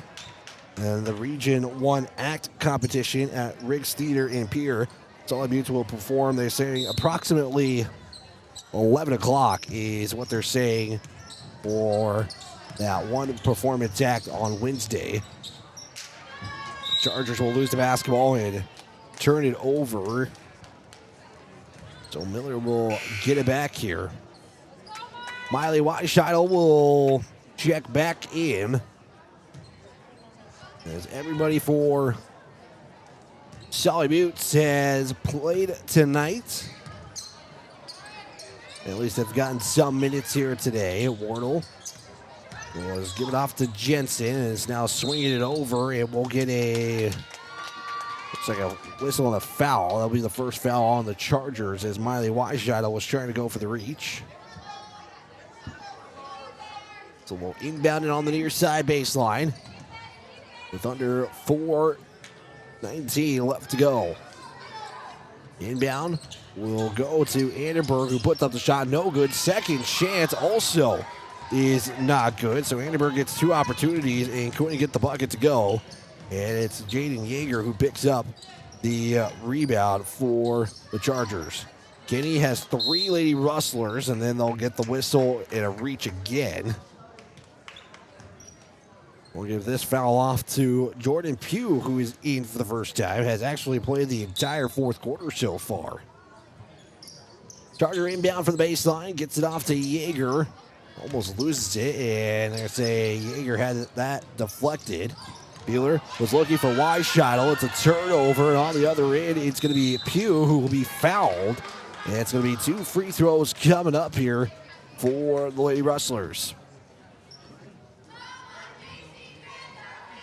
See who they give the foul off to, as they'll say Allie Bueller picks up her second of the evening.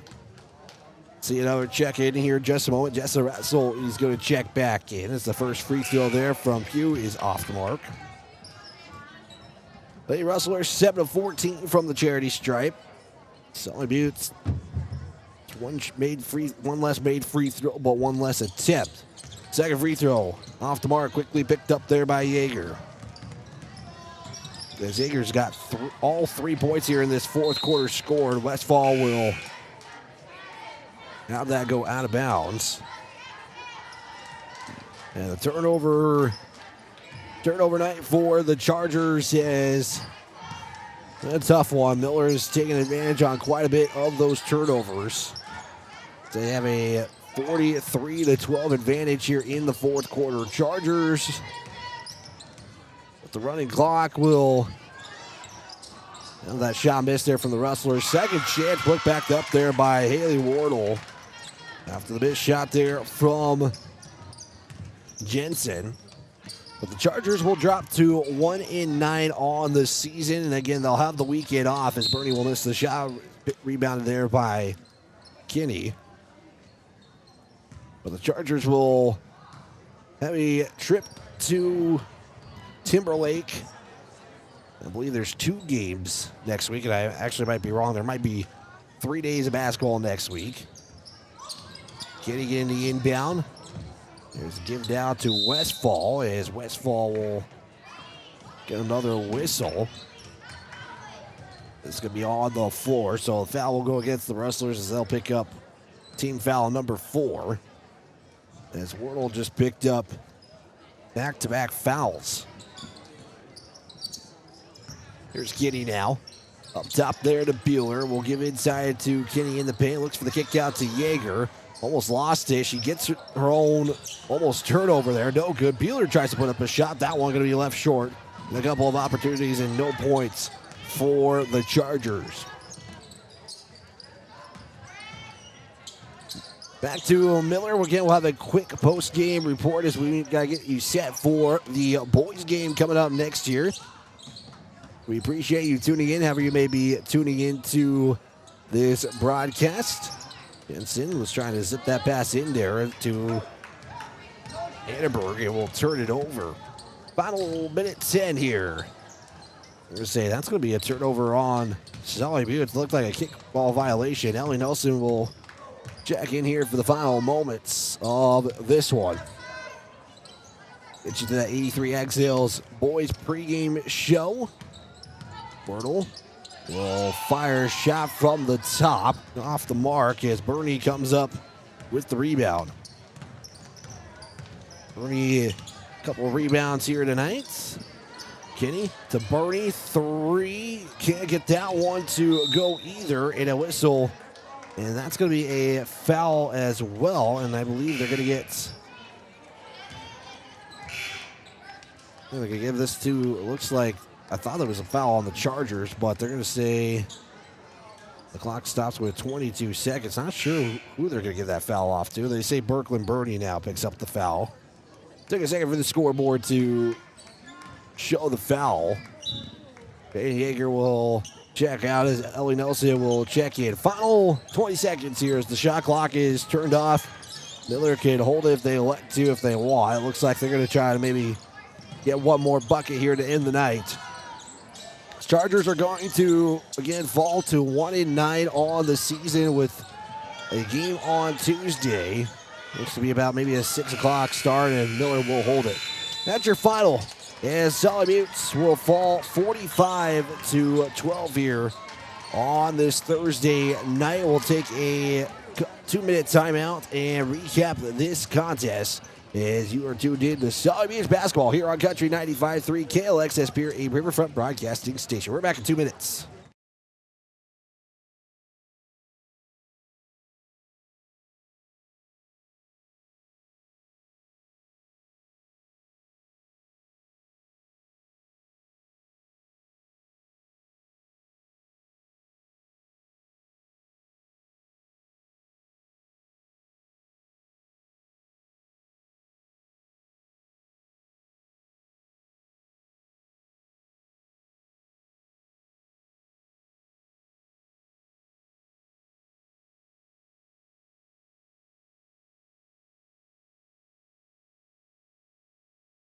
About the game.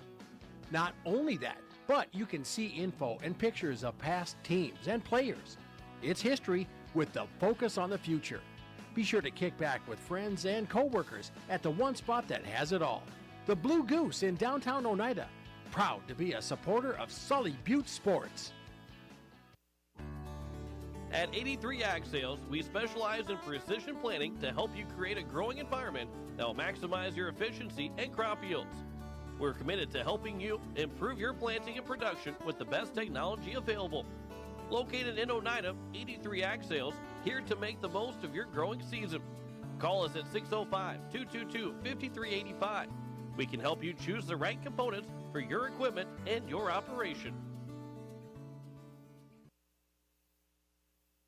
Final in this one, it is the Miller Lady Rustlers 45, Sully Buttes 12, and your final in this one, like we mentioned, 45-12 on your Reedneck Energy and Venture Communication scoreboard. Chargers, just a tough night shooting. It will be 11-2 after 1, 21-6 after 2, which make the halftime score 32-8. Third quarter, it was 11-1 in favor of the Lady Rustlers, making it 43-9 after 3. And the fourth quarter, the Chargers did outscore the Rustlers 3-2 in the fourth quarter. Chargers would go 3 of 28 from the field, 0 of 10 from three-point land, and 6 of 13 from the charity stripe. For the Lady Rustlers, 17 of 53 from the field, 4 of 17 from three-point land, and 7 of 15 from the charity stripe here today. Taking a look at turnovers, I had the Chargers with 25 turnovers. Miller would finish with just 10 on the evening. No lead changes, no ties. Taking a look at points and individual numbers here. Jaden Yeager leads all scoring with 7 points and 10 rebounds. Nevaeh Westfall with 2 points and no rebounds. Skyline Kitty with 2 points, 3 rebounds. Miley Weishuttle would pick up 3 rebounds in the contest, and JC Yeager would finish with 1 point in the contest. So that is your final, 45-12 here. So we'll take a quick 60-second timeout and get you set for the boys' game. Again, girls' final, Miller 45, Sully Buttes 12. We'll step aside. We're back in 60 seconds. Get you ready for the boys' game coming up next here on Country 95.3. AGE Corporation's contractors and crane service are proud supporters of Sully Butte Sports. For almost 60 years, AGE has been building South Dakota. For all your site work, construction, and crane work needs this season, AGE is here to help. Give them a call. AGE Corporation and Crane Service, 223-2732. That number again, 223-2732. AGE, proud to support local sports. At AgTegra, we're leveraging the power of the cooperative to benefit our farmers and ranchers, their families, and local communities. We're creating jobs for your neighbors and putting money back into our communities. We're lending a hand in our rural fire departments, food banks, and 4-H and FFA programs. That's what local is all about. When you do business at AgTegra, you help us make a difference in your community. AgTegra, strong, stable, dependable, and local. It is now time for your 83 Ag Sales pregame show as we get you set for the boys contest here in Sully Buttes. It is the Sully Buttes boys now and the Miller boys that are coming up here, and we'll take a quick look at how these two teams quickly enter today. The Chargers coming at 6-1 on the season after a 74-52 victory over Ipswich. 4 players would finish with double points and undefeated at home this season. For the Miller Rustlers, as we get used to that for the boys, 3-5 on the season. They would fall 76-52 and currently enter today on a 2-game losing streak. Taking a quick look at the history here in just a moment. We'll take a 60-second timeout as I want to make sure we get to that pregame interview and others as well. We'll step aside. We'll be back in 60 seconds here on Country 95.3 KLXS Pier, a Riverfront broadcasting station. We're back in 60 with the history. Teamwork is important to Barber Chemical in Oneida. With a full-time agronomist, sprayers, and licensed applicators, they have the team to get the job done. Their fully stocked warehouse will always have the latest products and technology available. Service, quality, and efficiency. That's the game plan at Barber Chemical. See Barber Chemical for your soil and tissue sampling needs. Good luck, Chargers, from your teammates at Barber Chemical in Oneida.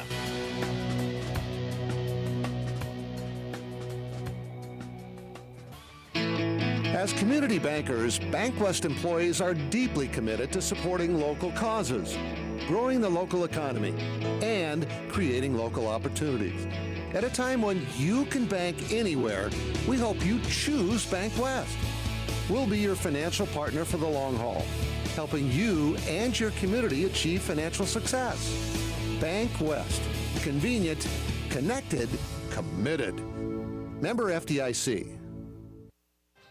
We get you set for the boys game. It is the Sully Beach Chargers as they host the Miller Rustlers here in game 2 of this doubleheader. Taking a quick look at the history between these two teams. Since 2007, the Chargers are 13-7, so it'll be meeting number 21 dating back to 2006. The last meeting was a victory for the Rustlers, the 62-52 victory.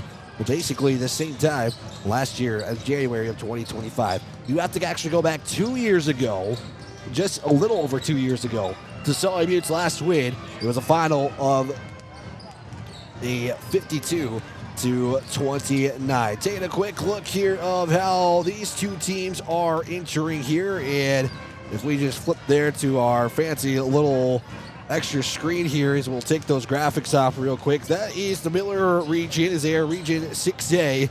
They currently right now 6 in the standings at 3-5. And now we'll flip real quick over here to the Chargers in 6B region, as they currently sit in first. They had that game against the number 2 team in Ipswich. It was a win for the Chargers, and they are the only team that has 6 wins in region 6B. You see Ipswich and Gettysburg just behind at 4 wins. And everything else will sort itself out as this season continues to progress. We got about 8 minutes till tip-off, and I got a pregame conversation with head coach Brian White. That is coming up here in just a moment. Let's do a 2-minute timeout here. We'll be back to get you that pregame interview. That's next after this 2-minute timeout on Country 95.3 KLXS Pier, a Riverfront broadcasting station. Let's actually make it a 90-second timeout. At Ringneck Energy, our mission is to produce renewable energy that adds value to grain and livestock production, enhances the income of our investor partners, and provide a safe, rewarding work environment. Ringneck Energy, located at 901 Redwood Avenue in Oneida. Call 605-945-6900 and check out our website, www.ringneckenergy.com. Ringneck Energy in Oneida, creating economic opportunities in our community. Koenig of Oneida, Pier, and Winter has provided our services to growers of South Dakota for over 50 years. We focus on providing our customers with the products, services, and attention to detail that each farmer needs to succeed. For your individual needs of custom spraying, liquid or dry fertilizer, chemical, soil sampling, seed sales, and treating, stop in and see us at Koenig with offices located in Oneida, Pier, and Winter. Hometown shopping at its best. Don's Food Center has what you want and where you need it most, right in Oneida. Enjoy a great selection of groceries, fresh meat and produce, friendly service, and more. Get all your snacks for the big game at Don's Food Center. Don's Food Center is a proud supporter of Sully Butte's athletics and wish the Chargers good luck in today's game. Don's Food Center, where parking is convenient, shopping is easy, and your time is priority.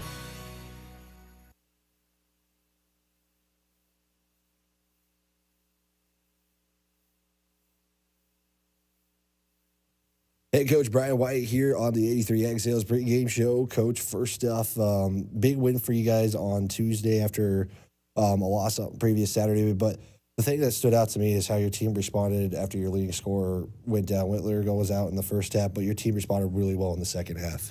Yeah, I thought our kids responded well.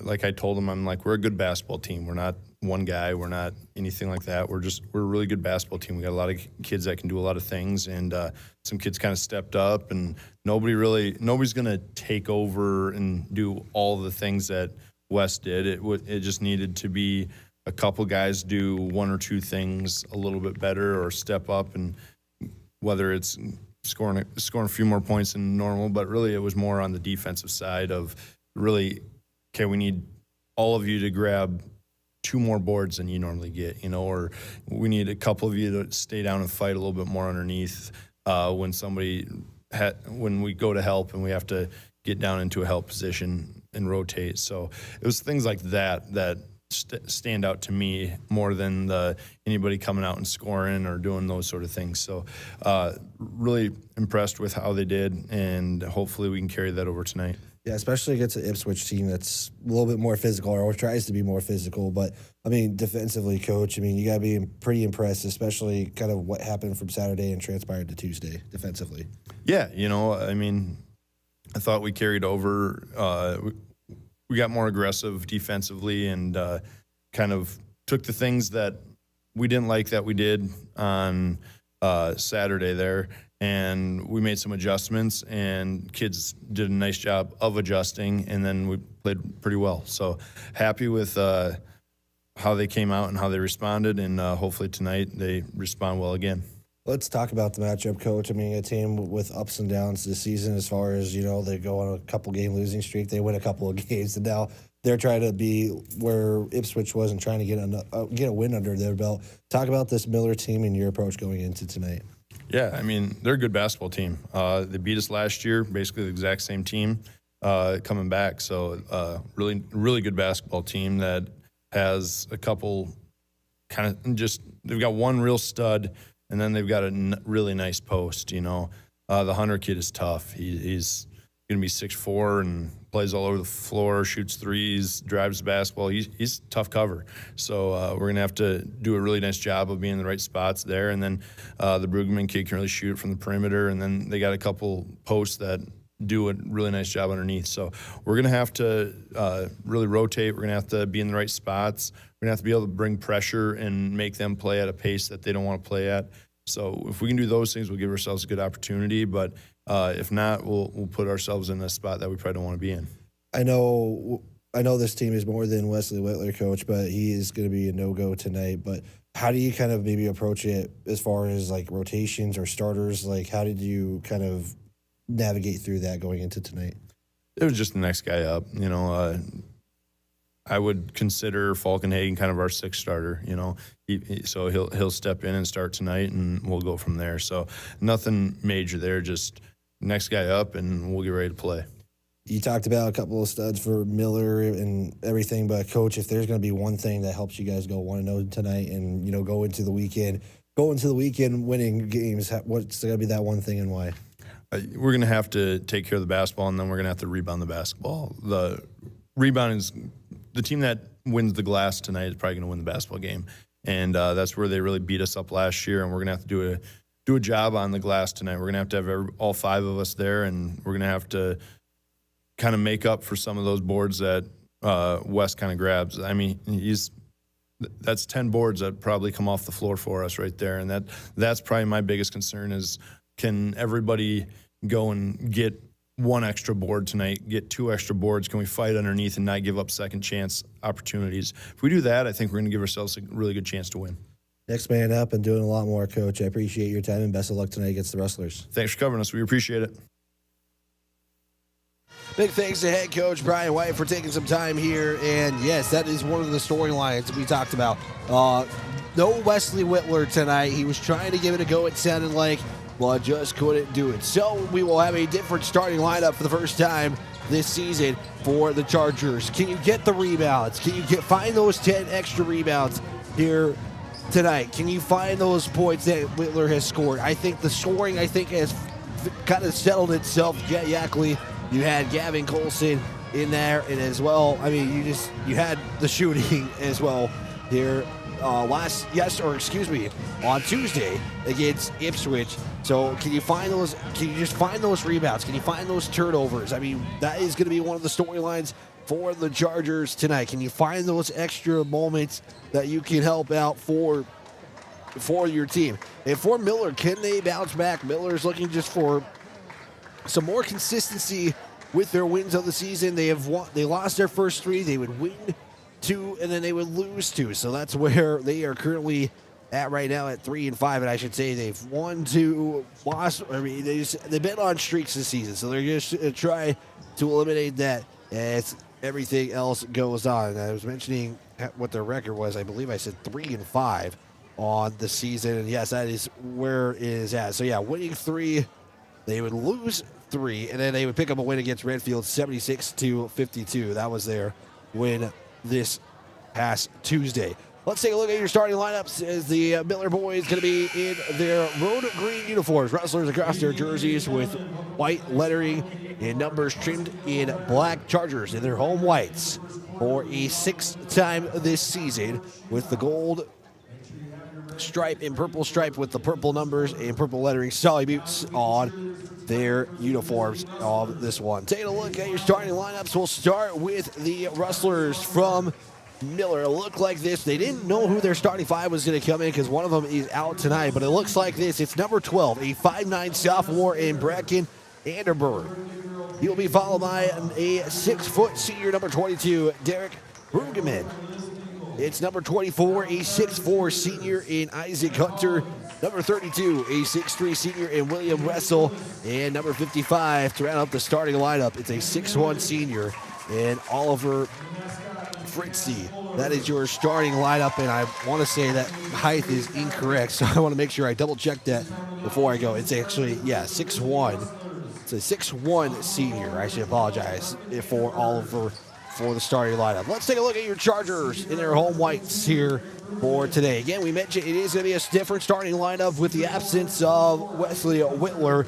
It will start like this, a 6'3" freshman. It's number 3, Easton Moore. He'll be followed by number 10, a 5'8 sophomore, and Jet Yackley. Look for him to possibly be your leading scorer tonight as he was second when Whitler is on the court, but he finished with 22 on the win on Tuesday. It's number 28, 5'10 senior in Gavin Colson.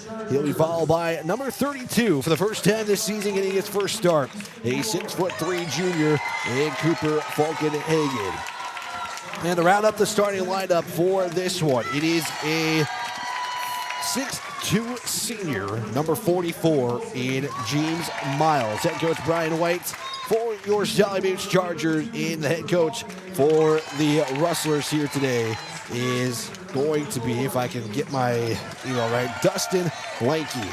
Enters his 2nd season as the Millers head coach. Returner for this team is Isaac Hunter for Miller, the returning All-State player who is not on my roster, or he is on my roster. He is starting here today as he does stand in the center circle. Will take on Easton Moore. So again, the Chargers respond with Cooper Falkenhagen getting the first start of the season. And how do they go at it here today? It is going to be Easton Moore as he wins the opening tip, and we are underway here from the Mark Steffner Court on the campus of Sully Buttes High School. As the first shot is off the mark for the Chargers, they did get the opening possession. It came up empty. Rustlers going to try to pick up the pace here, so they'll swing it around. It is now Wrestle. He'll give it off there to Hunter for 3. No good. Moore will pick up the rebound. And again, where are those rebounds going to come from here today is the question. You're going to think about 10 rebounds. That is stripped away there from Wrestle as he looks to go all the way on the left side. And we'll give Miller the first bucket of the contest. So Miller gets, in the girls' game and the boys' game, the first buckets as William picks up 2.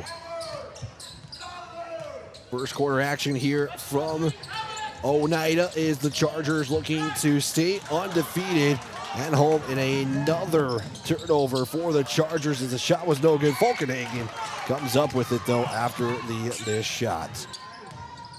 Chargers back with it. Look to them to kind of maybe just go with the offense more as Easton Moore will convert on 3. They like to be fast, but the transition game is also going to be something to watch out for here tonight as well. Back to the Wrestlers, down by 1 after that 3 made there by Moore.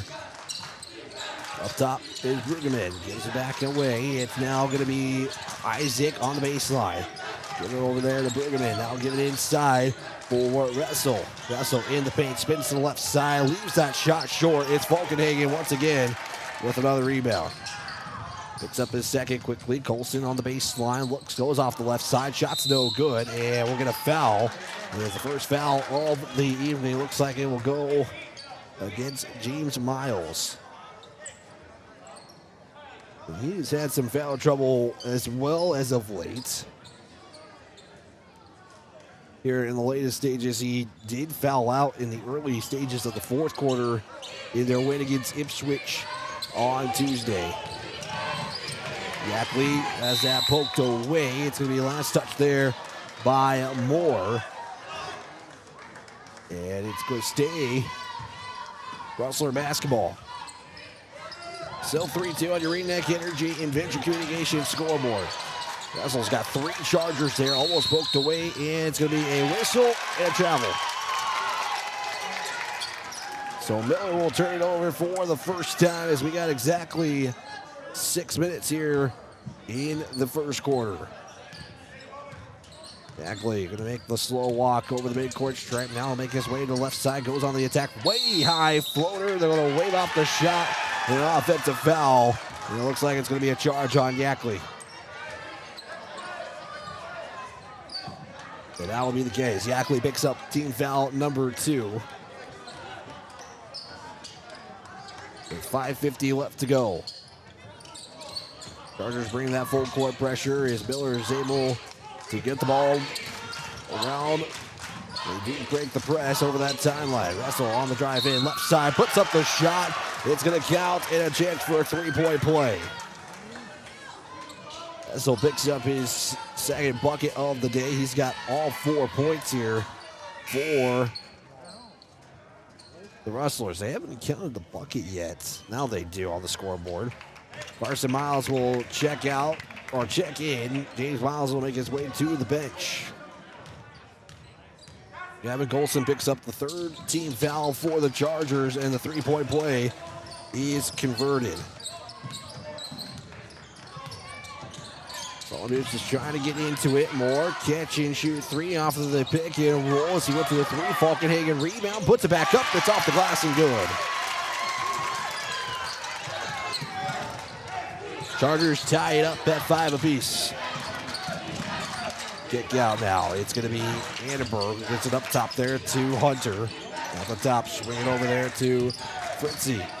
Fritzy backs his way into the paint, spins, and another whistle, and that is the 4th team foul on Sully Buttes, and it's going to be a lot of bonus free throws. Going to be coming up here if the Chargers pick up that final foul. Carson Miles, who just checked in, will be credited for the foul as the first free throw there from Oliver is going to be good. It's now 6-5 on your Venture Communication and Ringneck Energy scoreboard. Final free throw is no good as it's left short. Falkenhagen gets it on the left side, and it's back to Moore. Moore will swing it to Colson on the catch and shoot triple off the mark, and picking up the rebound is Isaac Hunter off to the missed 3. Quickly on the other end, Penn fakes the first shot. Annenberg will put it in for 2. As Miller has had the upper hand for so far this decade, is Colson was trying to kick it out there to Moore, and it bounces off of, looks like the head of a player for the Rustlers. So the Chargers will keep it with 4:40 left to go here in quarter number 1. Falkenhagen on the inbound, gets it off from Colson to Yackley. Back to Moore. Moore drives, looks, puts up the shot. That's deflected by Hunter. And the Chargers will go one and done. Hunter will have that, and it's going to be a conversation. Is Coach White running with it being the foul on the Chargers, and I think the other official is going to give it to Carson Miles.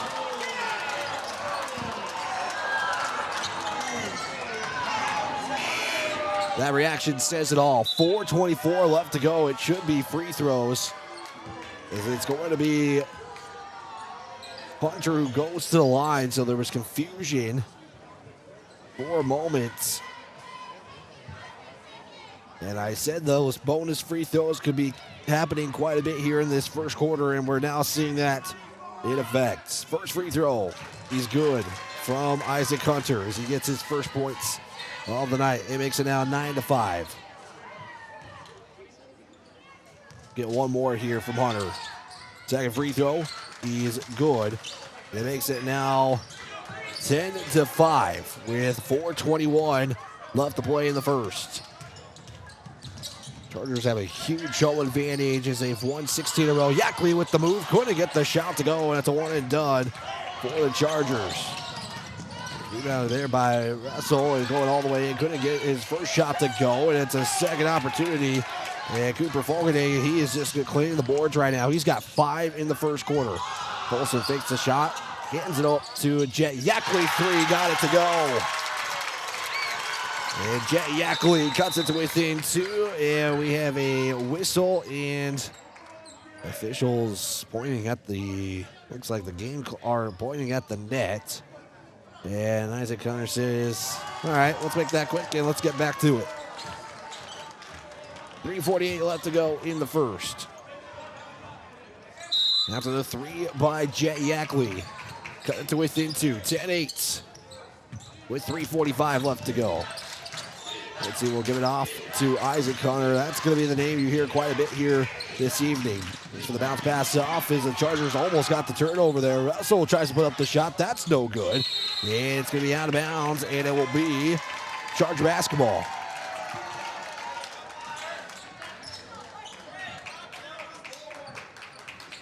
.30 left to go here in the first quarter. Home crowd slowly trickled their way in here to the Mark Steffner court. Colson, can he go back-to-back threes? Swirls in and out. And a missed opportunity and out of bounds. It's poked away there from Moore. Well, that was a good-looking shot. Just feels like you would think it would be the home team advantage, but we saw in the girls' game just couldn't make some of those shots to go. Moore almost poked that away. Over the timeline now, it's going to be Pregame. Going to give it off there to Anderberg. Anderberg with a hand back as the Chargers, good job defensively switching, causing problems, and the basketball will go into the bleachers. It will stay with, it stays with the Rustlers with 2:55 left to go. Fritzy will trigger it in. We'll skip past it over there to Annenberg at the top. It's going to be so with 10 on the shot clock. As the Charger fans were trying to get him to go a little bit early with this shot. And it's a foul on the Chargers, and so it will allow what could have been a one and done for the Rustlers. B2 at the line. Russell will make the first. Puts the lead back up to 3. Final free throw. William having a great first quarter. He's got 7. Makes it now 12-8 with 2:50 to play.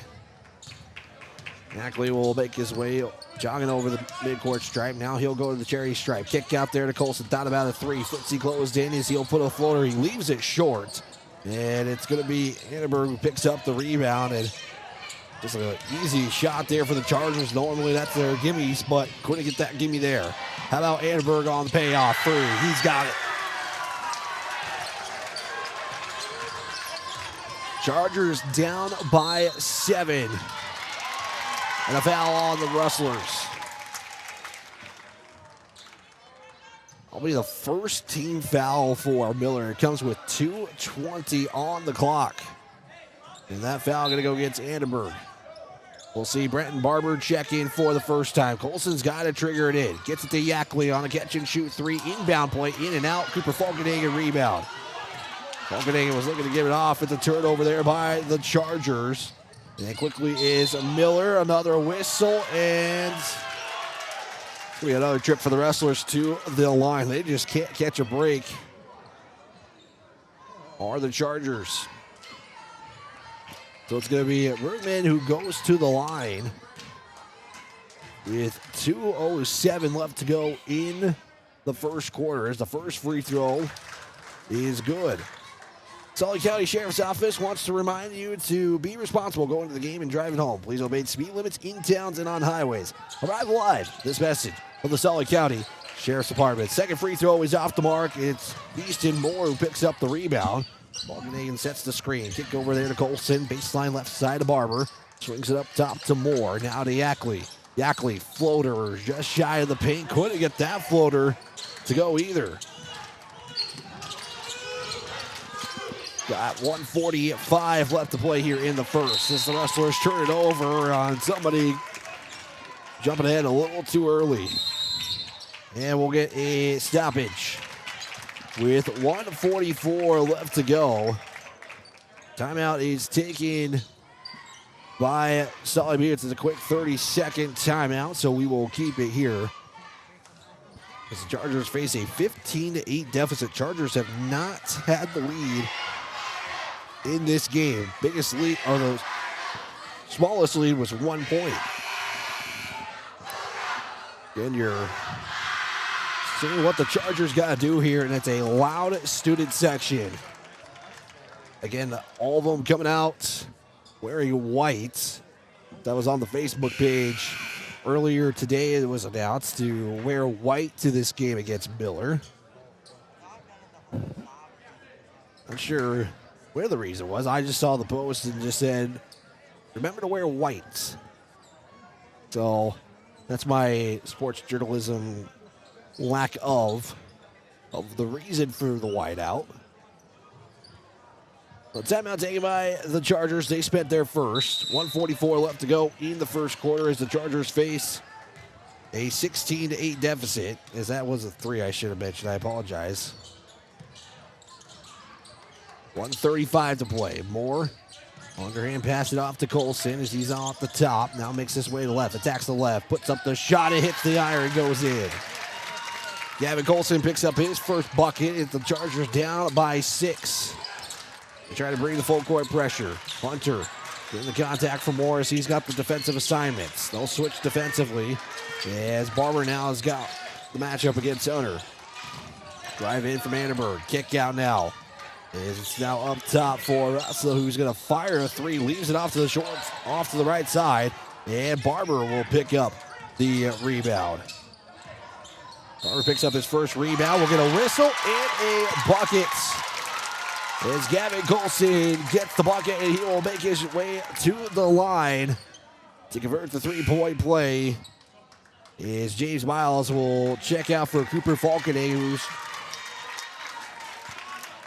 played the entirety of the first quarter up to that point. And they'll give the foul off to Annenberg, who picks up foul number 2. Colson to convert the three-point play with his team down by 4. Free throw up, leave it short, and it's going to be no good. So the one opportunity is off the mark, and quickly on the other end are the Rustlers. As Hunter couldn't get that to go, and Yackley taps it back to Moore, who was looking for Barber. Turnover there by the Chargers. As Rustlers got it back, and it's more free throws coming up here for Miller. Looks like they're going to get Gavin Colson for the foul. That'll be his second. Rustlers have already shot 9 free throws, have converted on 7 of them. Now 7 of 10. As Derek Pregame missed the first. We'll get one more free throw. This to make it a 5-point lead. 1-2 trip with 40.5 or 38 seconds to go, I should say. Yackley over the midcourt stripe. Shot clock separated by 4.5. It's Moore. He'll give it off to Yackley. Thought about a three. Now he'll step to the left, step back and make it. Yackley cuts it to within a score. Foul moments here in the first quarter. Look for Hunter to get this basketball. The Rustlers saying, let's get Walton Wardle in. Wardle gives it out to Russell. Puts up the shot for two. Couldn't get it to go. 7 seconds left to go. Moore got the rebound. Moore to Yackley with 2 on the clock. Yackley couldn't get the shot to go. And that's how the first quarter is going to end. Chargers start slow, but cut it to within 2. It's 17-15 after 1. We're back in 60 seconds on Country 95.3 online at Country 95.3 Sports. AGE Corporation's contractors and crane service are proud supporters of Sully Butte Sports. For almost 60 years, AGE has been building South Dakota. For all your site work, construction, and crane work needs this season, AGE is here to help. Give them a call. AGE Corporation and Crane Service, 223-2732. That number again, 223-2732. AGE, proud to support local sports. Terry and Peggy Barber and family with Brett's Spray Service in Pierre, Oneida would like to wish the Sully Butte Chargers good luck with tonight's game and all season long. Call Brett's Spray Service today at 258-2743 for all your aerial application and retail chemical sales needs. The Barbers would like to remind you what Henry Ford once said, that when everything seems to be going against you, remember that the airplane takes off against the wind, not with it.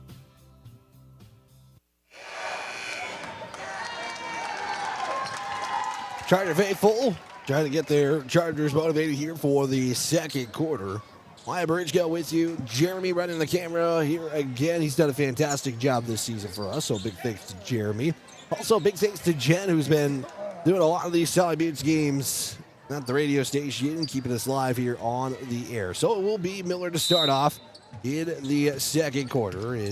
They'll have the basketball. Hunter played the entirety of that quarter. Also, Easton Moore, Jet Yackley, and Gavin Colson have been the 3 for the Chargers who played all 8 minutes, and Hunter will start the second quarter with a bucket. So Miller jumps back up by 4. Hunter with 4 so far on the day. Yackley's 3 going to be off the mark. Hunter comes up with the rebound. And he will just give it off there for 2 for Derek Pyramid.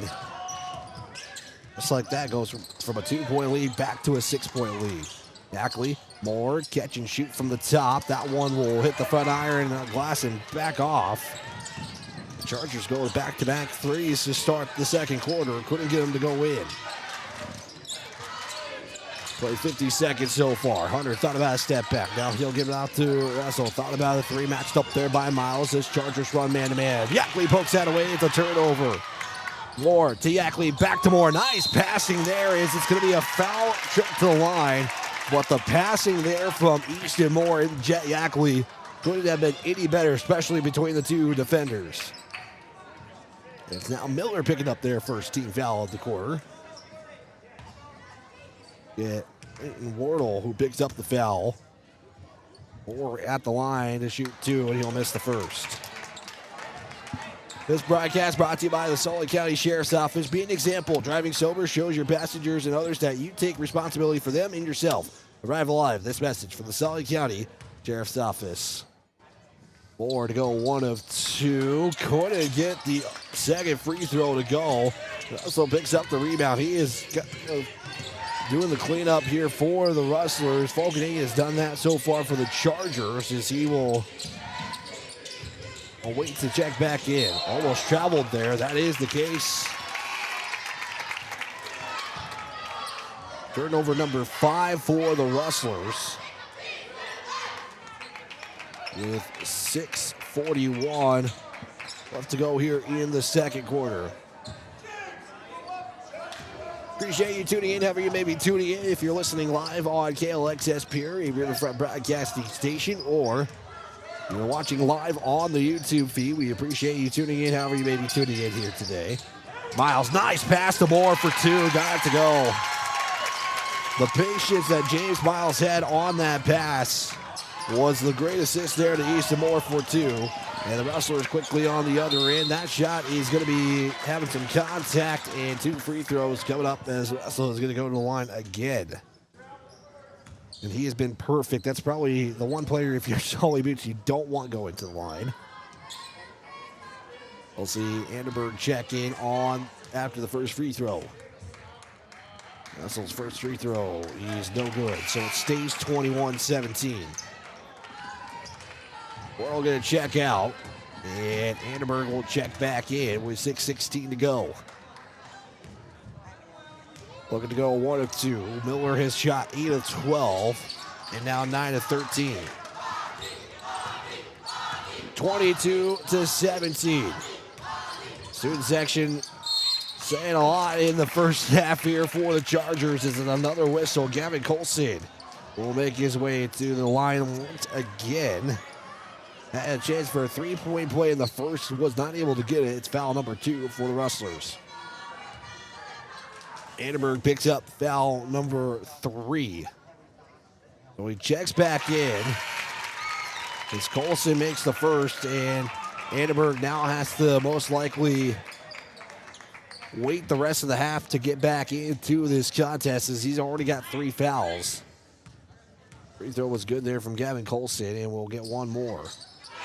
Second free throw is good. Makes it a 3-point game at 22-19. Back to the Rustlers. Wardle, who took that quick rest, checks back in after the third foul from Anderberg. Chargers almost turn it over. Rustlers get it back. Now you got to look for a shot here as Rustlers. Hunter floats it with 13 on the shot clock. No good. It's going to be rebounded there by Yackley.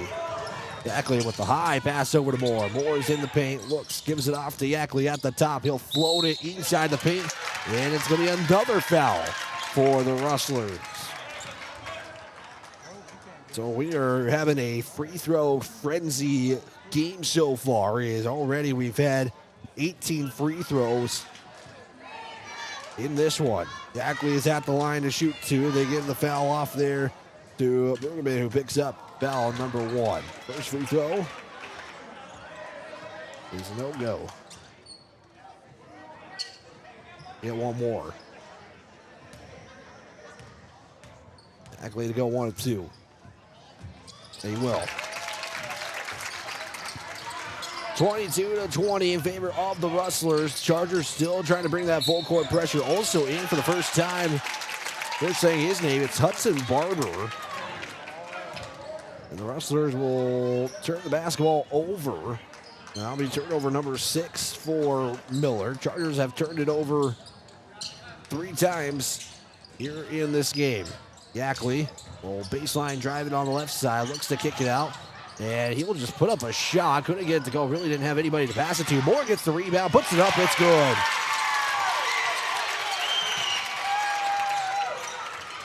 Moore with the putback. And we are tied for the second time. 22 apiece. Clock is at 5 minutes. Give inside there for Russell. Russell left side off the glass and the tie breaks. He's got 10 in the ball game. Back to the Chargers. Up top is Colson. Colson on the drive. He'll float it off. That's going to be no good. Falkenhagen's back into the game. And the Rustlers will come up with the basketball. Chargers had a couple of opportunities, just couldn't get it to go in. 4:27 left to go. 3 no good, and then we got a jump ball. And the jump ball will favor the Sully Buttes Chargers. That was just the second miss from the field for the Rustlers in this second quarter. So you got Hudson Barber will check out. Carson Miles will return. Also back in is Brenton Barber. 24-22. We have been tied 2 times. Falkenhagen will swing it out to Miles. Miles with the give there to Yackley in the paint. He'll try to float it off the glass once again. He's trying to get that floater to go. It's just not going in for him. It was Isaac Hunter who picked up the rebound on the other end. Zip that pass back out there to Wardle. He'll get it off to Hunter. Hunter skip pass this time now to Brigham as we get another whistle. And Chargers will pick up foul number 2.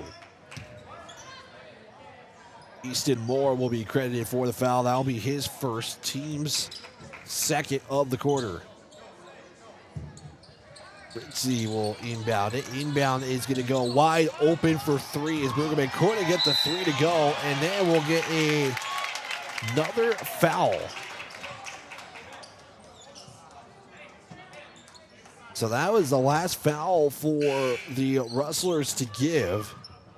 Wardle picks up foul number 2. Devin Colson will check back in for James Miles. With 3:42 left to go. Ackley with the walk over the timeline.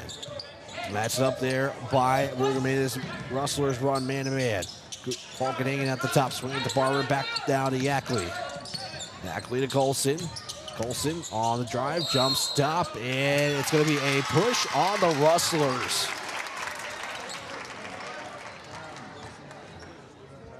Look at Isaac Hunter on the foul, and so that is bonus free throws for the final 3:26 here for the Chargers. Colson, first free throw. Hits off the iron a couple of times and drops. We'll get one more free throw here. Chargers 3 of 8 from the line. Final free throw from Colson. He's good. So the Chargers now down by 1. Timeout taken here with 3:26 left to go. It is going to be a quick 30-second timeout from the Rustlers with 3:26 left to go. Chargers down by 1, 24-23. Be a good sport, whether it's at the field or in the gym. Good sportsmanship is a responsibility, whether you're at home or on the road. Show your respect to the players, the fans, and the facility. Arrive alive. This message from the Sully County Sheriff's Office.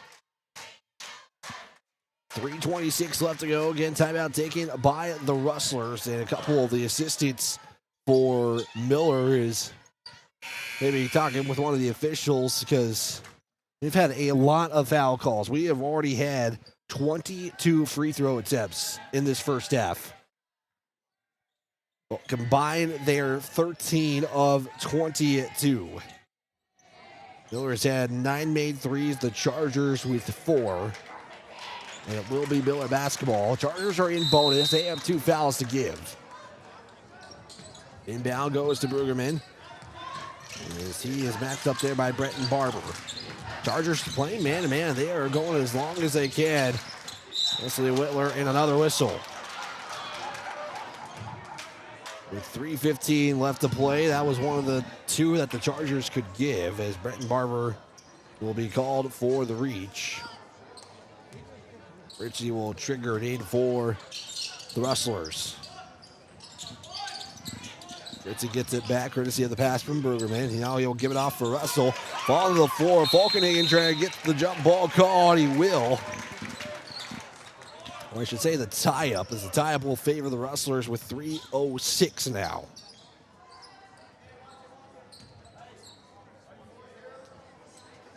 I'm in to trigger it in. Gets it off there to Hunter. Hunter's going to fire a shot in the paint. Couldn't get the shot to go as 2 Chargers fighting for the basketball. Ends up with Yackley.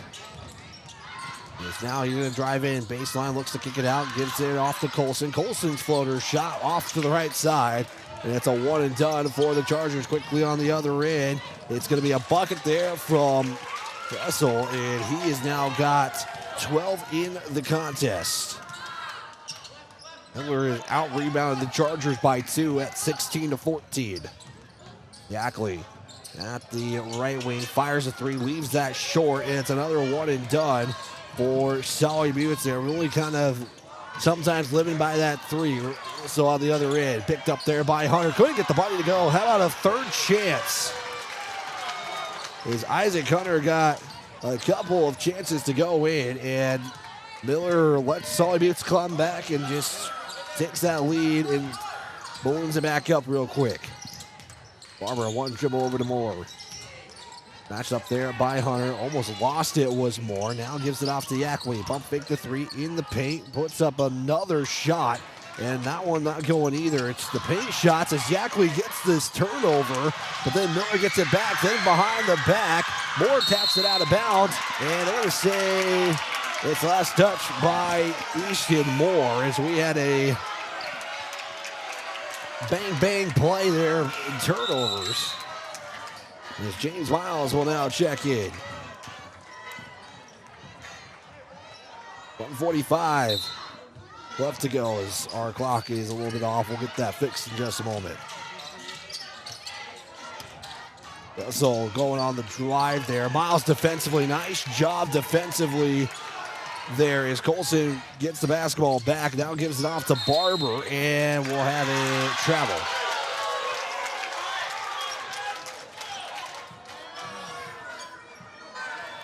Turnover number 5 for Sully Buttes. They trail by 5. 28-23, 134 left to go here on your Ring Neck Energy and Venture Communication scoreboard.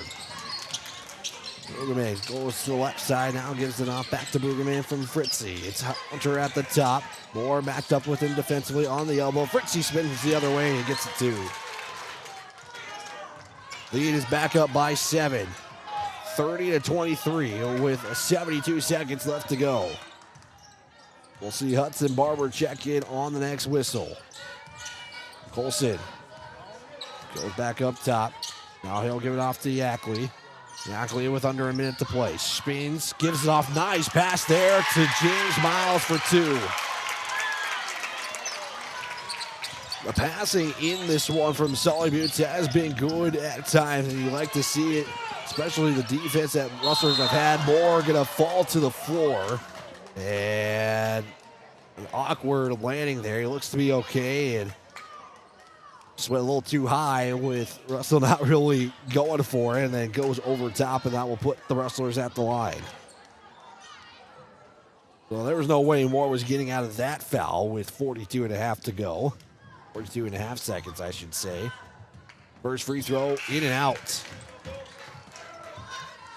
for Russell. He's still got 12 in the contest. He is 3 rebounds away from a double-double. Colson's going to check out. Hudson Barber checks in here for the final 42.5 seconds. Second free throw. It is no good. Rebounded, though, by Easton Moore. Easton Moore with 5 rebounds, 7 points. Shot clock separated by 5.5. Yakli at the logo. Under 30 seconds left to go.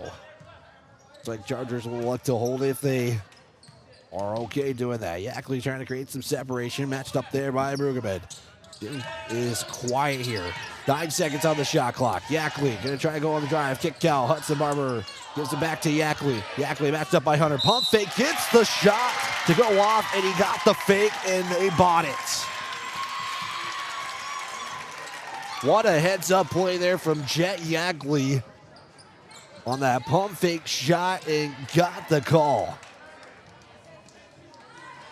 I will say might have maybe leaned in just a little bit, but most of the time you're going to get that call as they're going to give Isaac Hunter on the foul, and Yakli will make the first. Yakli went 1 of 2 of his last trip, and he's gotten 8 points here in this contest. He's gotten 2 in the second. Final 8.4 as we got 1 more free throw. Second one was good. And Yakli can cut it to within 2. Miles is going to check in for more. Falkenhagen will wait to see if this free throw goes in. This to cut it within 1 score. Yakli goes perfect. 3 of 3 trip. And a substitution, Cooper Falkenhagen is going to check out for Jet Yakli. And this is just so Miller can't really get a good shot off. 8 seconds to go. Hunter over the timeline, matched up there by Falkenhagen, goes all the way, and another whistle with 2.8 on the clock. And Cooper Falken, or no, they're going to give this off to James Miles.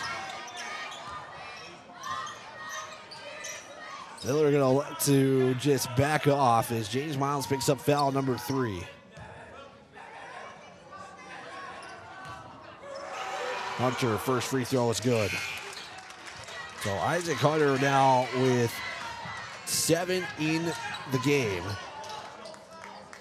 He's gotten 7 points and 6 rebounds. James Miles will check back out. Yackley comes back in, and so does Colson. 2.8, plenty of time to catch it and shoot one. Second free throw is good. So 2.8.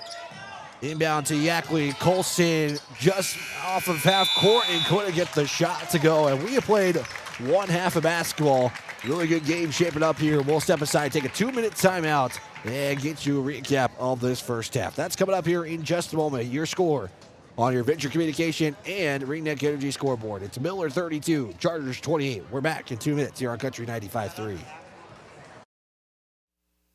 Venture Communications provides blazing fast speeds for affordable internet services. Streaming has never been so easy as it is with these super fast speeds. Don't want to leave the house to mail in that pesky bill? That's okay. Venture Communications allows you to pay your bill online or with an e-bill mobile app. They have local support to help with all of your needs. Contact Venture Communications at 605-852-2224 or visit our website at venturecom.net. Building new, remodeling a little or a lot, or replacing the old with the new, Oliver Construction in Oneida is reliable, honest, and affordable in helping you make your house the home you've always dreamed of. Large or small, inside or out, give Oliver Construction a call at 295-2289 for all of your home construction and remodeling needs. Oliver Construction, 295-2289. Score big on your next vehicle purchase with Lamb Motor Company in Oneida and Gettysburg, Lamb Chevrolet and Implement in Oneida, and Lamb Auto Sales in Pierre. Check out their large selection of new and pre-owned cars, trucks, and SUVs at any one of their locations, or go online to lambmotor.com. That's LAMBMOTOR.com. Or give them a call today at 800-952-2222. Lamb Motor Company of Oneida and Gettysburg, Lamb Chevrolet and Implement in Oneida, and Lamb Auto Sales in Pierre. Whitner Seed Farm, already known for high-quality certified seed wheat, and now they're your Beck Hybrids dealer. Jesse and Sherry Whitler and family are proud supporters of students and athletes of Sully Buttes and wish them all the best this season. Whitner Seed Farm is the industry leader in variety, selection, seed treatments, and their loading is second to none. Visit WhitlerSeedFarm.com or give Jesse a call at 605-280-0152. Your source for seed for every acre. Located in Agar and Oneida, Whitler Seed Farm, 605-280-0152.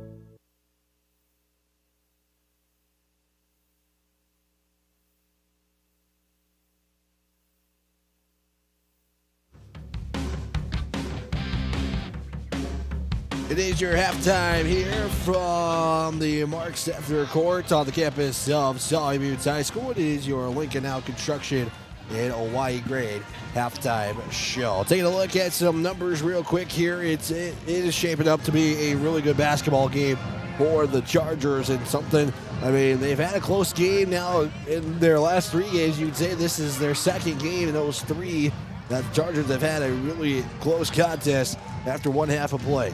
Chargers would be outscored in the first quarter and second quarter, 17-15 after 1, 15-13 after 2, which creates the 4-point lead at 38-28. Lead changes, I have right now 3 lead changes, 2 ties as I'm looking where the lead changes occur. Lead change number 1 occurred after a bucket from Miller after 4-3.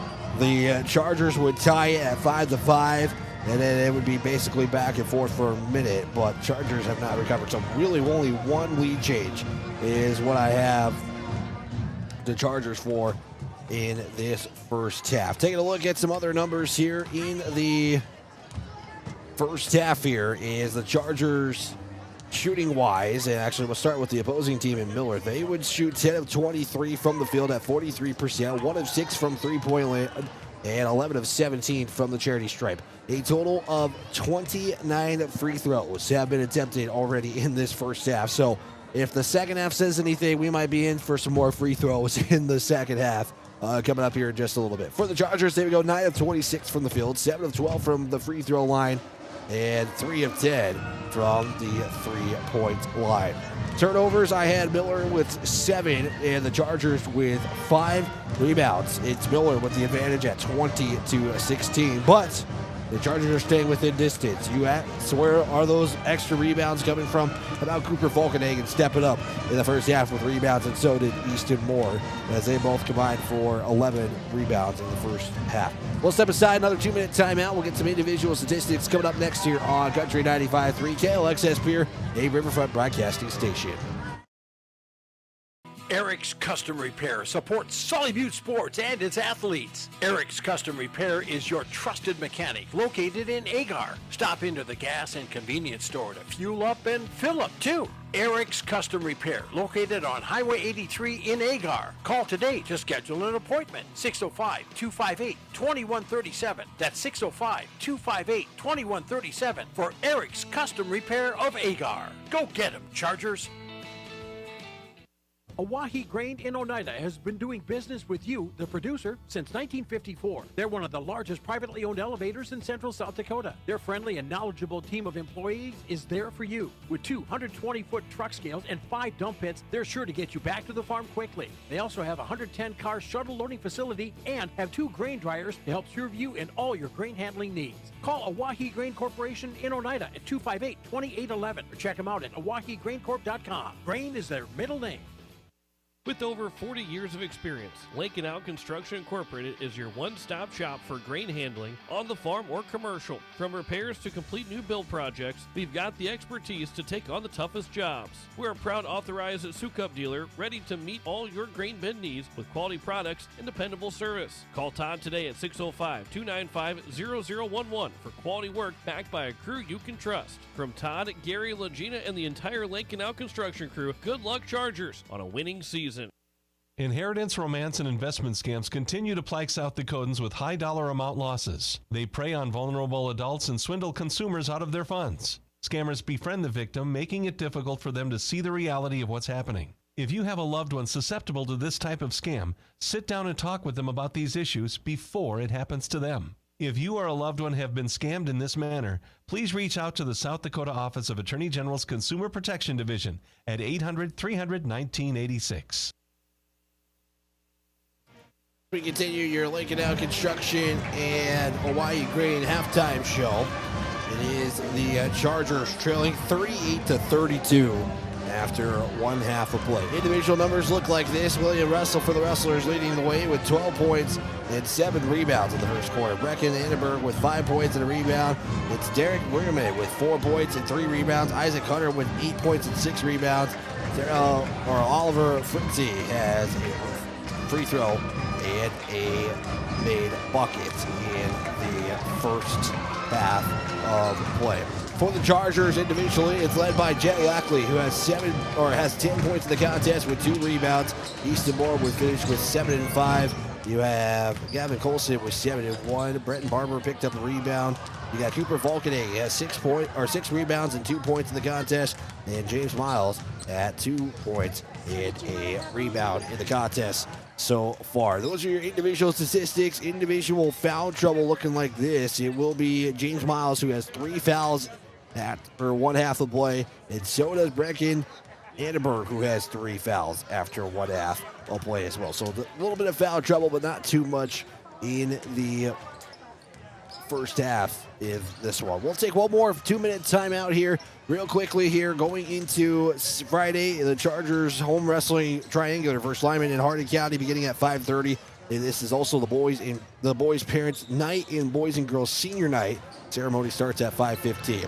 For the Saturday, it's JV and varsity boys wrestling at Gettysburg Invite beginning at 9 a.m. Sully Butte Middle School basketball at the YTC tournament in Eureka beginning at 10 a.m. Monday, no school due to Martin Luther King Jr. Day. And the one-act performance, though, going to be performing at 7 o'clock here tonight. Going into Tuesday, wrestling round robin tournament at Myrtle Bridge beginning at 5:30. And a doubleheader basketball game beginning at Timberlake on Tuesday. It actually begins at 4 o'clock. We'll have those games. I believe it's a 6:30 start for the girls. The boys to follow. I will confirm that here in just one moment for you here. So I'll be figuring that out as we go into the break. Wednesday, it's the regional one-act competition beginning at Riggs Theater in Pierre. Sully Buttes will perform at approximately 11 a.m. That was your Student Council report brought to you by Brett Spray Service, your Sully Buttes Student Council report. Final 90-second timeout. We're back to get you ready for the second half next here on Country 95.3. Barber Farm Service Incorporated and Barber Chemical wishes good luck to the Sully Buttes Chargers. Growers, call Ken or Jack for all of your planting and harvesting solutions at 258-2708. That's 258-2708. Barber Farm Services and Barber Chemical, located under the White Water Tower, 2 miles south of Oneida. They know that hard work does pay off. Go, Sully Buttes Chargers, from all of us at Barber Farm Service and Barber Chemical. Venture Communications has deep roots in rural South Dakota. Venture now proudly provides fiber to the home with 100% of our customers, enabling them to enjoy super fast and reliable internet connections. We'd like the opportunity to keep you in touch with the people and resources that matter most. 100% fiber and 100% committed to rural South Dakota. Call Venture Communications today at 605-852-2224, 605-852-2224, or online at venturecom.net. The Sully Buttes Chargers are on fire, and so is our grill. Before you head to the field or the court, stop by the corner. We're celebrating the Chargers. Come fill your tank, grab a drink, snack, and show your team spirit with us. It's where Charger Nation gets ready to go. For either home or away game, fill up your car and your stomach. Call ahead if you're running late at 605-258-2400. Order your pizza or burgers and have them waiting on you. The corner is located on Highway 83.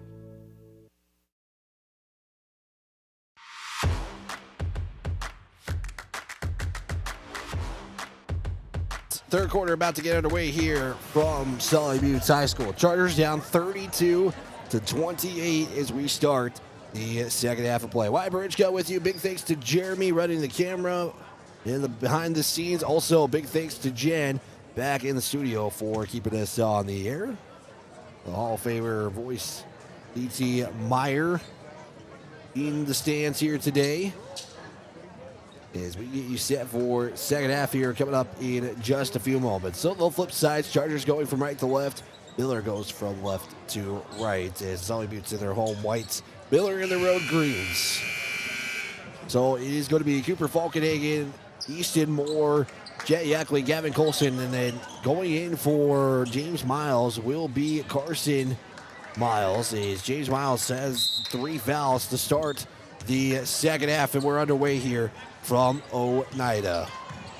Chargers get the basketball to start the second half. Have tried to get some threes to go down. They have only gotten 3 to go in. So something to pay attention to in this second half. Miles, handoff, Yackley. The Chargers will start with a 3. That's going to be no good. And rebounded by Easton Moore. Second chance here for Sully Buttes. Gavin Colson is going to look for the give to Moore. Didn't pay attention. Yackley was there to get it, though. There's a bounce pass off to Miles. Miles looks. He's looking to give it off to Yackley. Cooper Falkenhagen's shot, though, is going to be no good. Quickly rebounded there by Pregame. Miller's first possession as Chargers go empty. Give inside there for Russell. Russell now to Pregame. Is that one almost poked away? Yackley falls to the floor and gets the steal. Yackley gives it off to Colson as Colson has a 1-on-2. Euro step for 2. It's good. Chargers cut it to within a bucket. It's 32-30 on your Ringneck Energy and Venture Communications scoreboard. Miller now has to face that student section right in front of the Russell spin. Says Falkenhagen almost could have been called for the foul there, but a spin inside for 2 is good there by Willie Russell, who's now got 7 rebounds and 14 points on the night. Yackley in the paint, left side, puts it off the glass. That one won't go as Fritzy picks up the rebound as he goes high up for it. Chargers have already gone 3 shots in, and they've had a bucket to count, or has gone 1 of 4 to start the second half. It's Miller who's gone perfect 1 for 1. Shot no good. As I say that, they go 1 of 2, and Easton Moore picks up rebound number 7. 7 points, 7 boards as 2 minutes have gone by. Olsen on the drive, floater in the paint. It will swirl in and good for 2 as Colson's got 4 in this second half and cuts it back to within 2.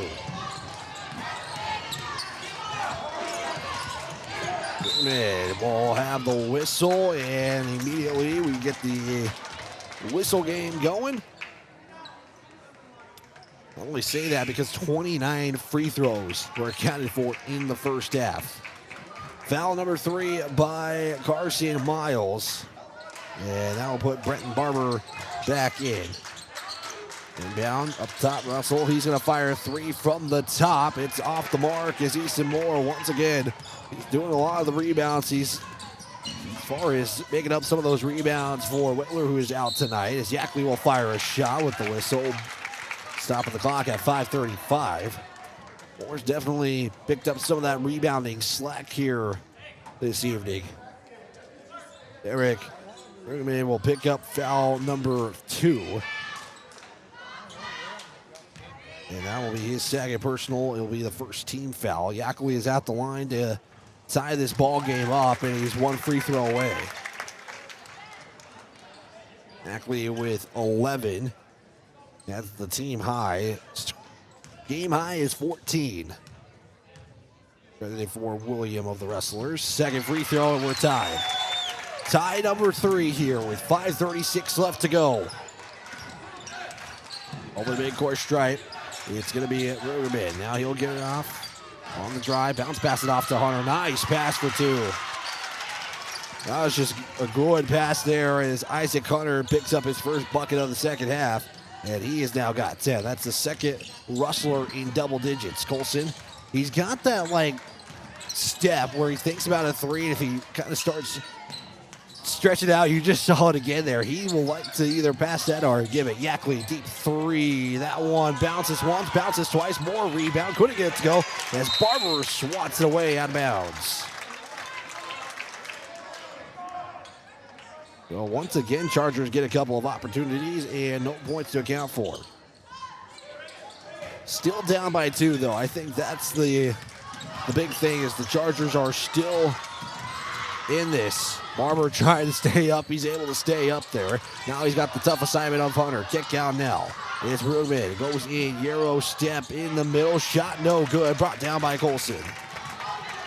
Colson with 4 points, got a board already as he's going to try to go coast to coast with it. No good. Falkenhagen trying to fight for it. It's another one and done for Sully Buttes. Anderberg, who gets the rebound again. He checked out early part of the second quarter. And now he's back in, trying to stay in. Isaac Hunter 3 is good.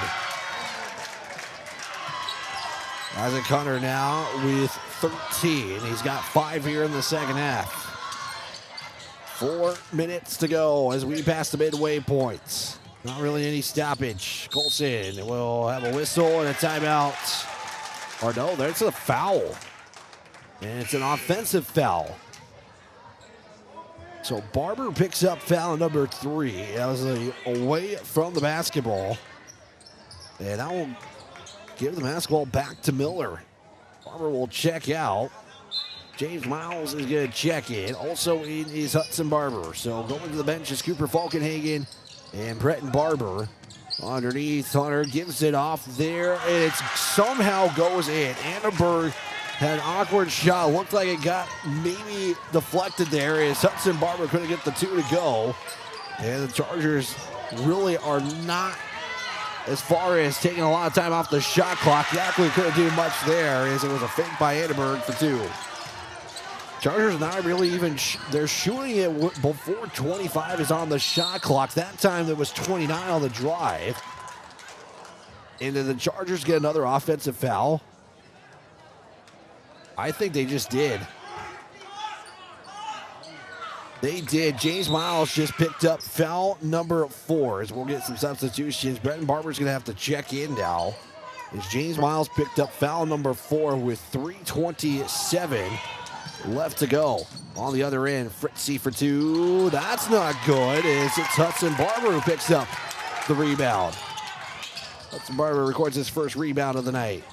Barber kicks it out to Jet Yackley for 3. That one is going to hit off the iron and fall right into the arms of William Russell. Turnover there by Miller is it's Colson who gets into the passing lane. Turnover number 9 for Sully. It's in a layup. That goes no good. That's a tough one there for Hudson Barber. Had the wide open layup, just could not get it to go. Underneath is Moore will pick up the foul. That one is he had the defensive area he wanted. Just maybe put a little more aggression on that one. He picks up foul number 3. So that will put to the line. Or Derek Pregame, who will, or excuse me, no, that is William Russell who's at the line. He's at 14 points. And now you got the student section trying to help the Chargers out, and they do with at least that first free throw.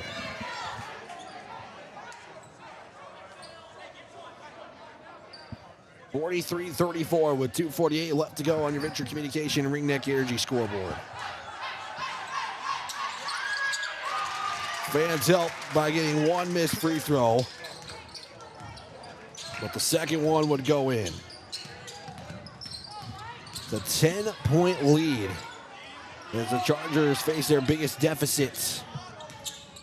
Or excuse me, it is a 10-point lead. It's a 10-point lead, biggest deficit the Chargers have faced in this game. Hudson Barber 3, hits off the right iron and falls to the left. Chargers just cannot get anything. It's just like the Chargers, they can shoot from 3, they just can't get anything to go. And just like the girls' game, they have some good looks and they just will not go in. And we're going to travel. Carson Miles will check back in with 2:13 left to go. I think the coaching staff is, for Miller's, trying to get a last-second substitution, and they're granted it. And Wardle is going to check back in. So 2:13 left to go. Yackley giving the Chargers their play. He's at the top. Now goes right side. Tries to make that big jump. He puts up the shot and will be fouled. Foul going to go against the Rustlers. They'll get the second foul of the quarter for Derek Pregame. He's picked up now 3 in the quarter. Or he's picked up his 3rd, excuse me, of this contest. First free throw by Jet Yackley is good, as he's made already 2 for 2 in this one so far. And we will get one more free throw here. Appreciate you tuning in, ever you may be tuning in, as Yackley goes 2 for 2 at the line. Cuts the lead to within 8. Chargers have a lot of work to do here with under 2 minutes to play. Behind the back is passed there to Jet Yackley. Couldn't get the basketball. Now he's got it. It's a 2-on-2. Yackley goes left side. He uses the right hand for the layup. That could be a momentum bucket there for the Chargers if they can get a defensive stop here. 1:35 to go. Give inside for Russell. That shot's good.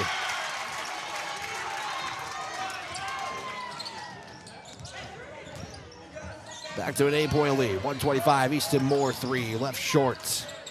It's Annenberg who has survived this quarter without drawing a foul. He has been trying his best on the end. It's going to be a foul. Another bucket. Chargers just struggling to defend William Russell. He's got 19 now. Well, they did not count the bucket, so I looked like from my advantage it was good, but they will keep it 38-46. Now make it 47.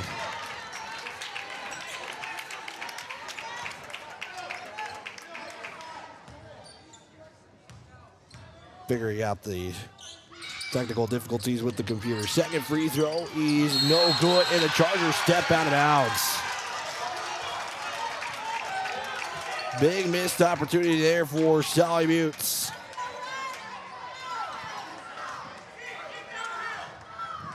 The clock is at 1:15. Inbound goes to Hunter. Hunter jump stop, puts up the shot, and another whistle. You felt like these whistles were going to start coming in, and right now the Chargers are the ones receiving the whistles here. They've already just got put into the bonus for Miller. It's once again Isaac Hunter who is at the line to shoot 2 free throws.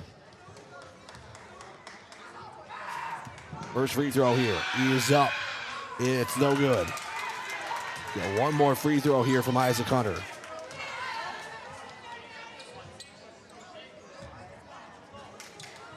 Final free throw for Hunter. Looks to go 1 of 2. He does.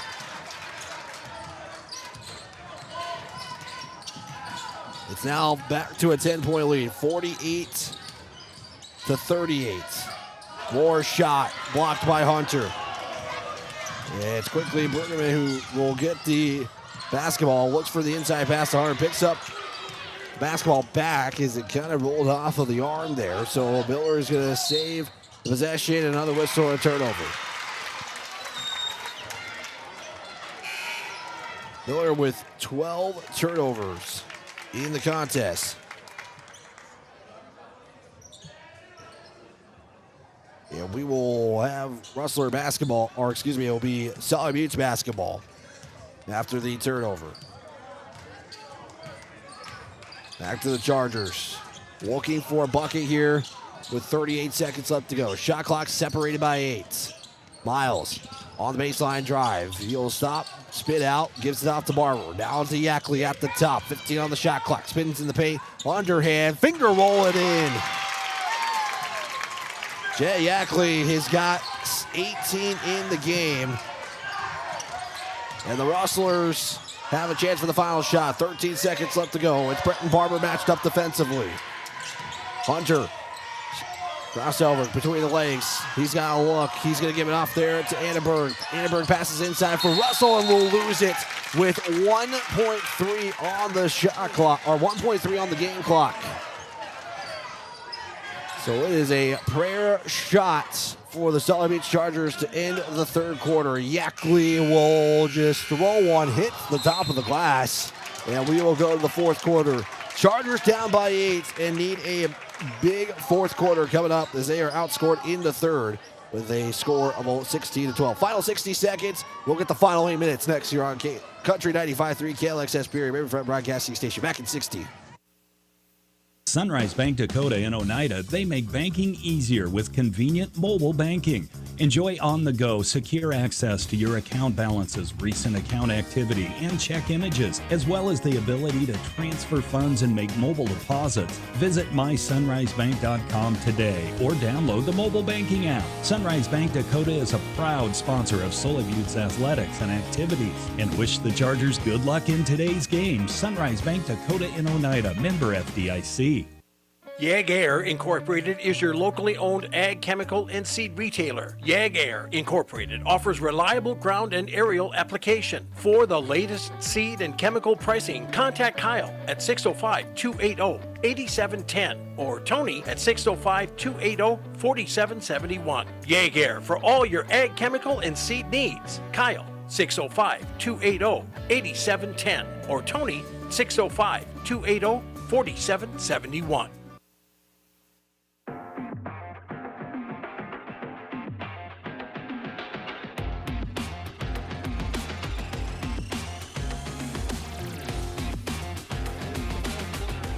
Underway here from Sully Buttes High School. Chargers down by 8 as the Rustlers have had the lead the entire way through after every quarter. Wyatt Ridgeko with you, Jeremy on the camera. It's Jen back in the studio as we start the fourth quarter with a second chance shot, and it's an empty trip for the Rustlers as the Sully Buttes Chargers will get the basketball back. Quickly as Miles underneath, he's fouled and gets the three-point play opportunity. Basically like a prayer shot there for Carson Miles, and he got it to go in. And now he has a chance for a three-point play. So we'll get a substitution. Foul is going to be on Annenberg, who picks up foul number 4. This to cut it within 5.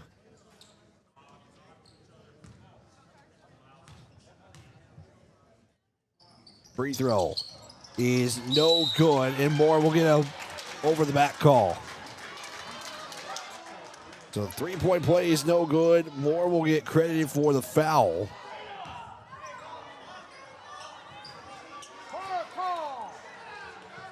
And Should be Rustler basketball. It is. I was confused why there was a confusion on the court, but either way, Rustlers will have it back. 7:35 left to go. Inbound. Chargers bring the full court press. Miller gets it over the timeline. It's going to be Pregame. Now give it off to Hunter. Hunter on the drive. Kick out Pregame. He's on the drive right side. He'll put up the shot off the glass. No good. As Isaac Carter rebounds it and puts it back up and in. So it makes it now back to an 8-point deficit. Yackley stops. Kick out. Colson, 3 from the top. It's off the iron and clinks to the right.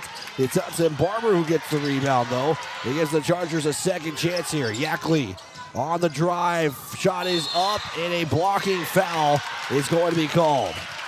And both coaching staff are in disbelief with the amount of free throws that have entered this game today. Foul going to go against Wardle, who will pick up his third foul. As a free throw from Jet Yackley is off. Get one more free throw here from Jet Yackley.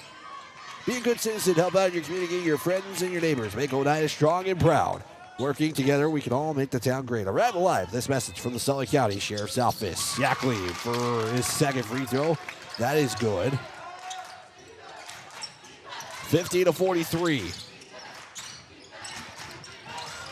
As Hunter's going to fall to the floor, and once again, we'll get another whistle.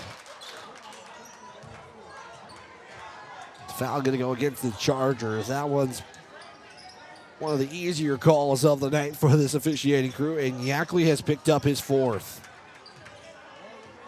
Fritzy triggers it in. Pregame crosses the timeline. Chargers going to have to get some defensive stops here in this stage of the fourth quarter. They got Carson Miles, Hudson Barber, Jet Yackley, Cooper Falkening, and Gavin Colson is. It's going to be poked away there. Turnover by the Rustlers. And now it's back over on the other end. Yackley, 3, right wing, splash.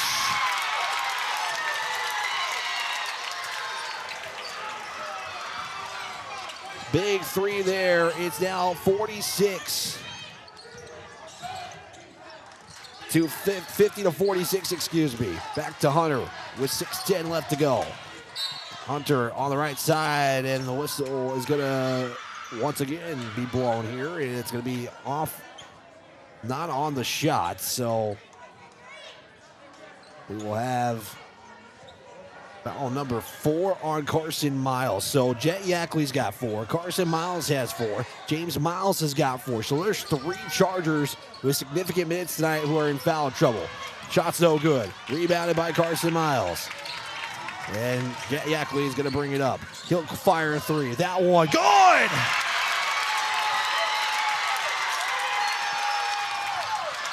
Jet Yackley with 24, and it's a 1-point ball game at 50-49. And the clock stops with 5:45 left to go. Timeout taken by the Rustlers.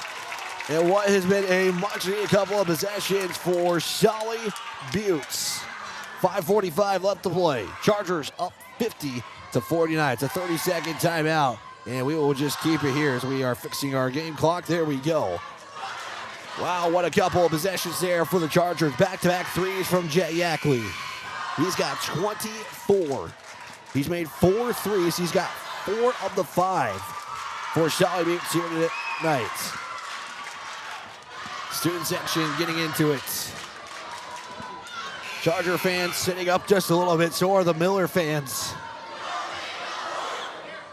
As Miller has had the lead after every quarter so far. 1-point game. It'll be Miller basketball. Now the timeout. Chargers will bring out Yackley, Falkenhagen, Barber, Colson, and Miles again. Inbound is going to go to Russell. He'll give it off there now to Wardle. Wardle gets it back from Hunter. Skip pass over to Pregame. That's up there by Barber. On the drive, in the paint, put up the shot, and a traveling call. Turnover number 13 for the Rustlers. And the Chargers, for the first time in what feels like a long time, can take the lead here. Yackley fakes the give to Colson. He'll spin. Nice spin move. Drives in off the glass. No good. Fight for the rebound. It's going to be ripped away there. And a foul is going to be called. Yackley tried to go for the drive, and it's going to be rebounded courtesy of Wardle. With 5:21 left to go, Falkenhagen, who is had to play significant minutes tonight, started the game, has picked up his first.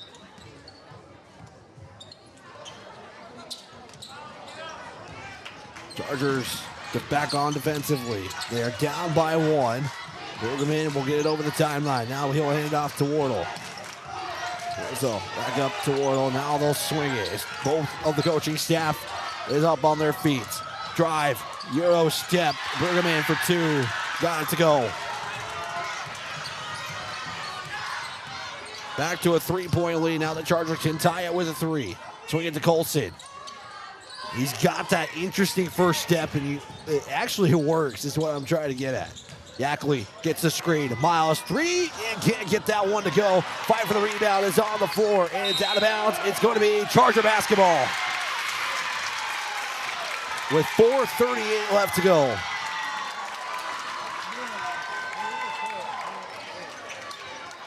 What a fourth quarter we are shaping up to have here. Colson's going to trigger it in. Again, Chargers can only tie it with a three. Moore's going to go up. Shot is blocked there by Hunter. On the other end now, Rustlers. It is going to be Russell. Go inside for Hunter. Chargers close in defensively. Hunter puts up the shot. No good. Fight for the rebound. Falkenhagen can't secure it. Still up in the air. Hot potato out of bounds. And it's going to be Miller basketball. Wow, that sequence took a little bit. The basketball really was never secured by anyone. And now we're going to get Brenton Barber defensively in here for the game for Hudson Barber. Great crowd here tonight for this basketball game. Miller in single A, Chargers B team. Both these two teams have gone at it for years, since 2006. And the buckets for Russo, who's got 20. Russo is just having a game of the night here. And it's back to a 5-point game. Shot there from Yackley. Off the mark. Quickly rebounded there by Pregame.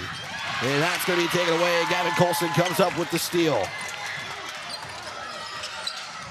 Colson drive, shot off the mark. He gets his own rebound, puts it up, and he's going to be fouled with 3:41.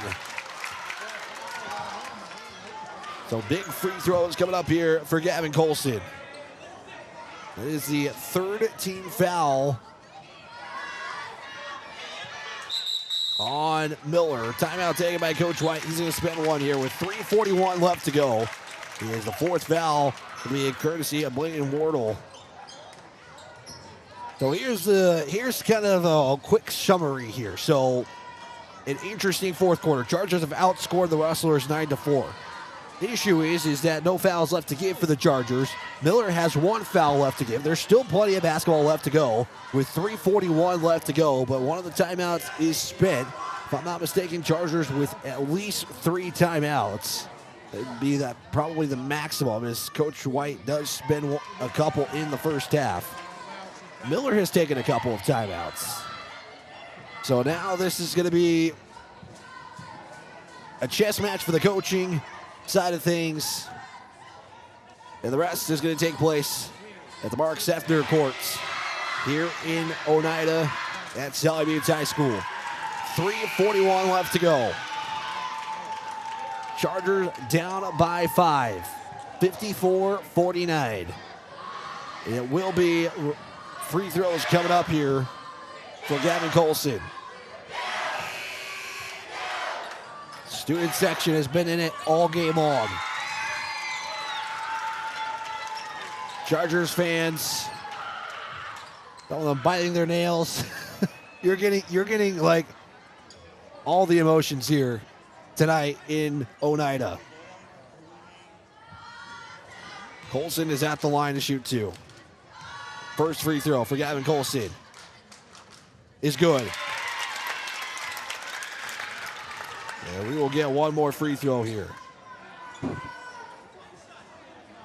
Final shots for Gavin Colson. This to cut it to within 3. Colson does it in a quiet gym. Now it picks up again as the crowd. Chargers still bringing the full court pressure here. Having to worry about foul trouble. Barber knocks it out of bounds. It will stay with the Rustlers with 3:35 left to go. Rustlers will still have it. 29 is on the shot clock. Still got to get it over the timeline. Russo matched up there by Falkenhagen. Does get it over the timeline just in time. Here's the handoff now to Brueggemann. Swing it over there to Wardle. Wardle back up top. Russo goes for the inside feed there for Hunter. And it's going to be taken away by the Chargers. They can tie it with a 3. Colson, drive, layup, left side, swirls in. It's a 1-point game with 3:03 to go. Hunter has it, kicks it back out, swinging around. Carson Miles will check in with 4 fouls on the next whistle. Skip pass over to Russell. Here's the drive, left side. Matched up there by Falkenhagen. Shots up, rolls to the other side of the iron. Hunter puts it back up and in. Really can't let him get those shots to go. It's a 3-point game again, so Chargers can still tie it here with a 3. Clock at 2:30. Yackley for the tie. No, more rebound. Puts it back up and it's in.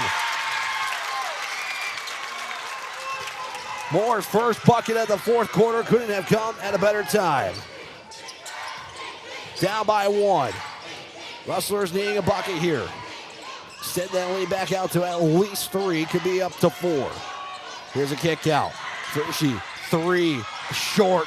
Falkenhagen rebound, rips it away and gives it off to Colson. Yeah, these Chargers have come into play. Chargers lose it though. It's Hunter to Moore, and it's going to be a foul with 1:51 left to go. As Easton Moore will have to go to the bench as he's foul out of the game. Fouls out with 9 points and 11 rebounds. And what an effort from Easton Moore tonight. They really had their hands tied up with them against these A squads. They have played competitive in all 3 against Winter, Sioux Valley, and Miller tonight. Hunter will miss the first. And we will have one more free throw.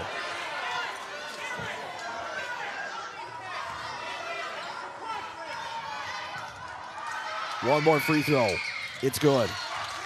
Still a 2-point game, though, for Sully Buttes. A timeout spent by Coach White. 1:49 left to go. And don't go anywhere. It is a 30-second timeout, and we will keep it here. It's a 57-55 ball game.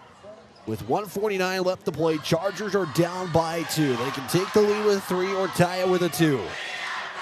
And you got to wonder what Coach White is drawing up. Who do you go to? Well, if you are thinking about immediate thoughts, you go Jet Yackley. Gavin Colson has also scored 15 in this game. One of your other leading scorers is just fouled out in Easton Moore. So the Chargers on the court right now have Falkenhagen, they have Gavin Colson, they have Jet Yackley, got Brenton Barber out there. And let's see who the other fifth player is. Carson Miles also in. So the Chargers are going to go more small ball here against the taller Rustler squad. 57-55, final 1:49. Here we go. It's Colson with the walkover. Give it off to Falkenhagen. Fakes to give to Colson. Now to give to Yackley. Yackley getting coverage defense for the lead. Colson, you bet!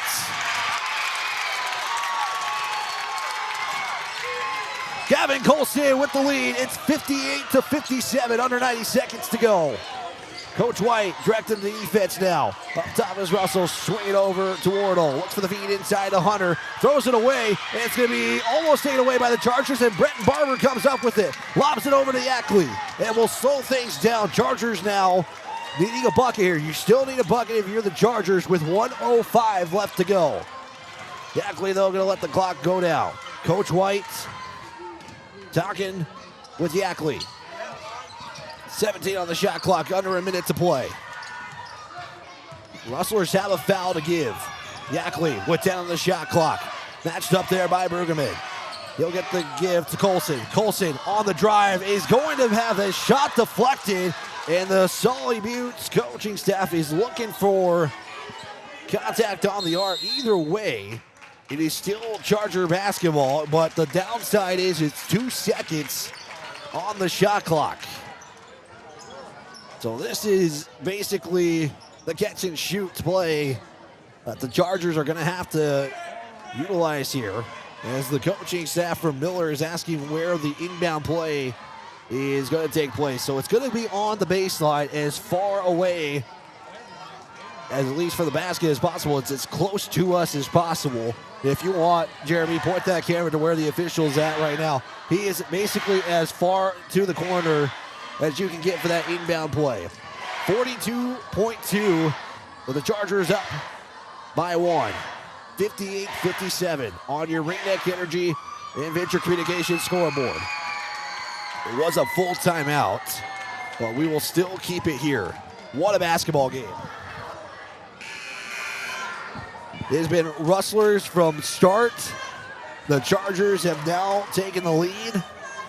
They've outscored. The Chargers have outscored Millard 18-6 in this fourth quarter.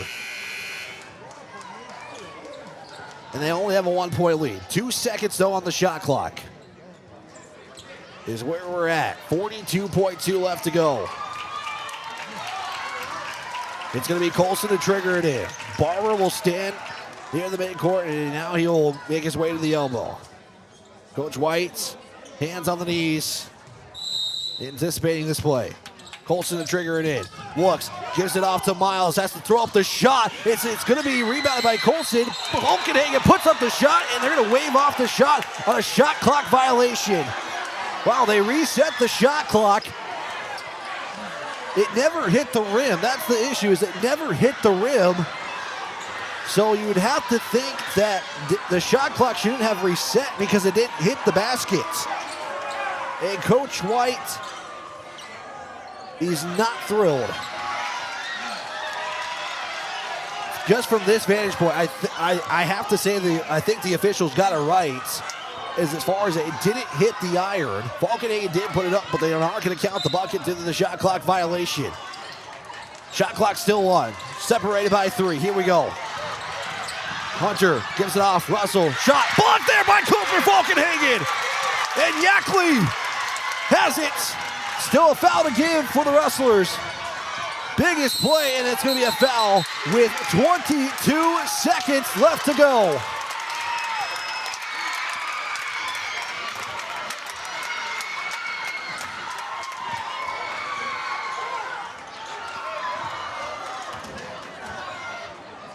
So that was the final foul for Miller to give. So now it's bonus from here on out. And we could have the longest 22 seconds of a ball game that you would expect. Hunter is the one who gets credit for the foul here. Yackley getting the inbound. Shot clock is turned off. Miller is asking for a foul. Is the Miller coaching staff saying foul? We don't have time. As the official is talking with the coaching staff. I think it was just more of, we got to get a foul. I think that's where the frustration is coming from. So it is should not be, it is bonus. It should be bonus. And it's going to be Jet Yackley at the line with 14 seconds left to go. Yackley, first free throw, makes it harder for the Rustlers.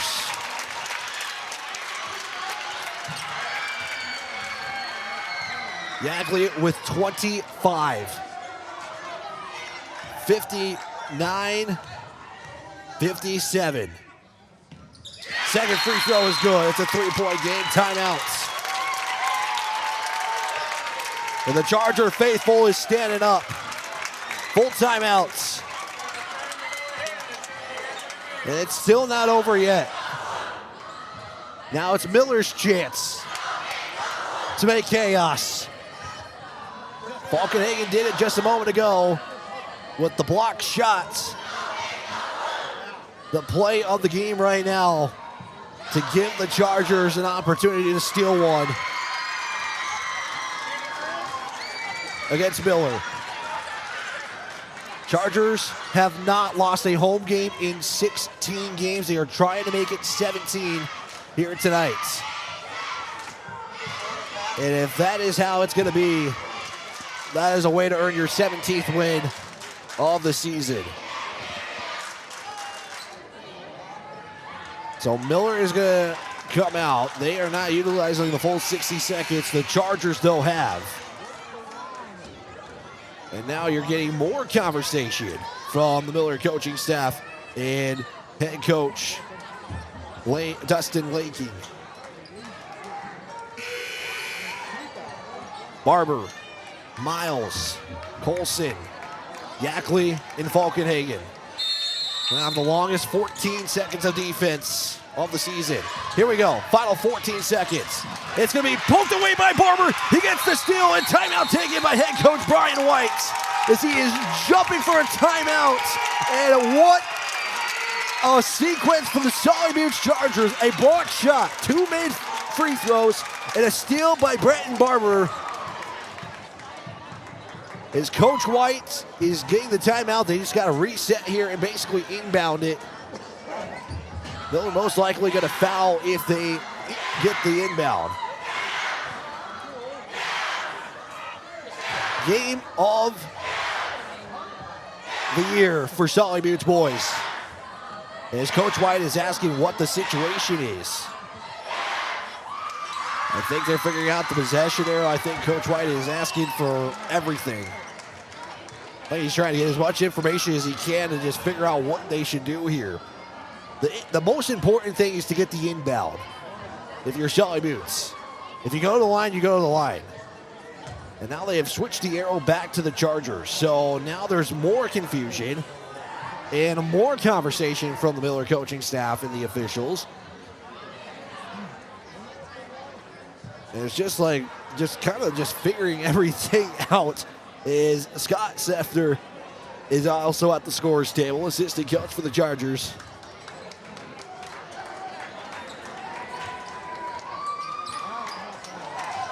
Also Jesse Whitler, also assistant coach for the squad. So the Chargers are going to line up straight from one side of the court to the other. Not the long way, but side to side. Miller now defensively, so the Chargers have to get the inbound. And there's a pause there, but it's just the official checking everything out. So they do have the arrow pointing to the Chargers. That is also huge right now. If it is a tie-up, inbound goes to Barber, and the Rustlers will foul with 7.9. I don't even get to start the clock. And so now Barber is going to have to hit free throws here. He has not scored in this game. As Bretton Barber. The gym stays silent. Barber, first free throw is no good. So we stay at 60-57. Coach White is telling all of his Chargers to stay back, but don't go too far. Second free throw is also not good. It's a timeout spent by the Rustlers and Coach Dustin Lanky with 7 seconds exactly. 7.1, I should say. That's a full timeout. So most likely they're going to either have it on the baseline, which is what it looks like it's going to be, And the Rustlers will have to go the entirety of the way. 60-57 with 7.1 seconds left to go. Chargers could not capitalize on made free throws. They go 0-2 from the line. And the Rustlers still have a chance after all this chaos. They do have to go, they have to get a three. That is out of the question. As we are past 9 o'clock, KLXS Pier, a Riverfront Broadcasting Station. Did I not tell you it's going to be the longest 22 seconds of your life, Jeremy? He's nodding his head yes to me. The chess match between these coaches, situationally, where they got to go. What's the plan? With 7.1 seconds left to go. Everybody but Cooper Falkenhagen is in the backcourt. Inbound will be Pregame. Pregame looking to trigger it in. He'll get it in there for Wardle. Wardle gives it off to Hunter for three. That is off the mark. Cooper Falkenhagen gets the rebound, and that is it. Sully Buttes with their best win of the season in 17 in a row at home. What a game.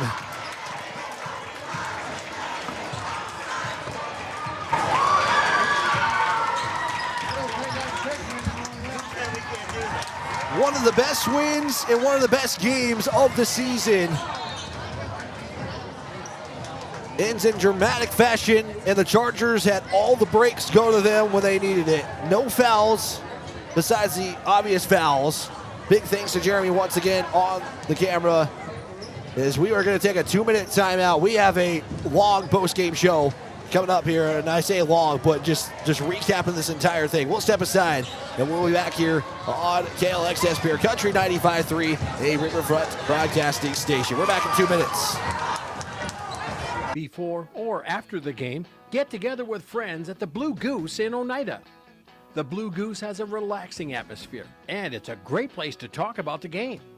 Not only that, but you can see info and pictures of past teams and players. It's history with the focus on the future. Be sure to kick back with friends and co-workers at the one spot that has it all. The Blue Goose in downtown Oneida. Proud to be a supporter of Sully Butte Sports. At 83 Ag Sales, we specialize in precision planting to help you create a growing environment that will maximize your efficiency and crop yields. We're committed to helping you improve your planting and production with the best technology available. Located in Oneida, 83 Ag Sales, here to make the most of your growing season. Call us at 605-222-5385. We can help you choose the right components for your equipment and your operation. AGE Corporation's contractors and crane service are proud supporters of Sully Butte Sports. For almost 60 years, AGE has been building South Dakota. For all your site work, construction, and crane work needs this season, AGE is here to help. Give them a call.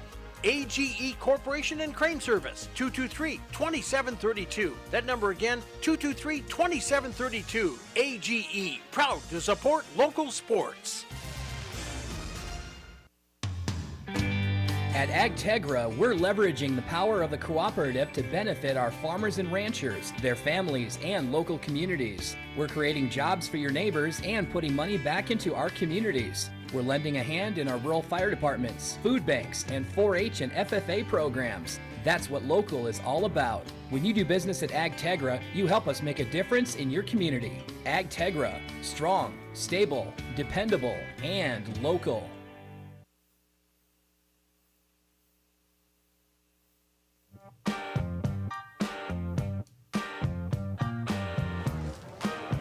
Game of the Year conversation for Sully Buttes has just taken place here on the Mark Sefner courts on the campus of Sully Buttes High School. What a game. What a finish. I think if you asked if there was any better way, to chaotic way for the Chargers, you would take that any day that you can. Finally, this one, your Chargers are now 7-1 on the season after a 60-57 win over the Miller Rustlers, in which now both these two teams just going back and forth in this really entertaining series here today. Let's take a look at some final numbers. Let's start of how this game got to where it's at. Chargers were down every quarter. After one, it was 17-15. Second quarter, it is the same result as the Miller Rustlers score 15 points, hold the Chargers to 13. Third quarter, or halftime score, makes it 32-28. The Chargers get outscored again in the third quarter at 16-12. That makes it 48-40 after 3 quarters of play. And the fourth quarter was the biggest scoring output by any team in a quarter. The Chargers put up 20 points in the fourth quarter. They held the Rustlers to just 6 points in the fourth quarter. 6 points. And I actually lied. It is 9 points in the fourth quarter. Because we had technical issues on our end. Mine says 54, but it is 57 is that final in this one. Taking a look at your team numbers here. And again, actually, before we even go into that, in the final moments of this game, I think Cooper Falkenhagen maybe had the play of the game with the block shot on Pregame, or it was Hunter. One of those two. I mean, there was just chaos, and that's why, just chaos in this game, to say the least, in the final stages. Again, Cooper Falkenhagen had a huge play on the block shot that allowed the Chargers to have an opportunity, and then they capitalized on made free throws from Jet Yackley. You had Bretton Barber with the second big play of the sequence, where Bretton Barber got the steal when the Miller Rustlers had to go and get a bucket in those final seconds of the game. 22 seconds. This was the 22 seconds with the Barber steal, the made free throws, all of the chess match between the coaches and everything. That all took place in 22 seconds. I said it was going to be the longest 22 seconds of basketball this season for the Chargers, and they are the ones who come out victorious with that.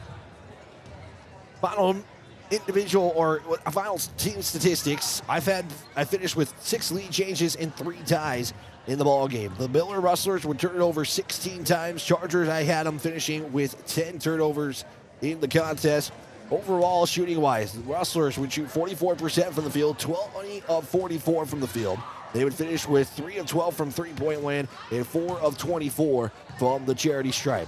For the Chargers, I had them 19 of 55 from the field, 6 of 21 from three-point land, and 16 of 25 from the field. So we almost had 50 free throws in this contest as well. 50. That's a big number. Now, I believe it was 27 or 29 in the first half.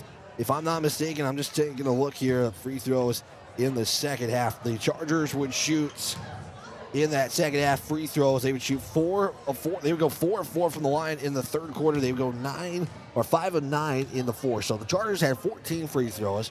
The Rustlers would finish with 7 attempts at the free throw line in the third and fourth quarter. So they didn't get as many opportunities as the Chargers did, but they had all the things going for them in the first 3 quarters to give them that lead going into the fourth. But the Chargers, once again, are coming out victorious for the 17th straight time at home with a 60-57 victory for them. Rebounds, I had the Rustlers had 33 rebounds. The Chargers would finish with 26 in the contest. Biggest lead for Sully Buttes would be 6. The Rustlers' biggest lead was 10 at any point in the game. We'll take another 2-minute timeout. Continue this post-game show on Country 95.3 KLXS Pier, a Riverfront broadcasting station. We're back in just 2 minutes. Teamwork is important to Barber Chemical in Oneida. With a full-time agronomist, sprayers, and licensed applicators, they have the team to get the job done.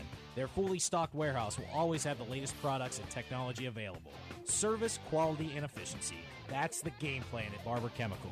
See Barber Chemical for your soil and tissue sampling needs. Good luck, Chargers, from your teammates at Barber Chemical in Oneida.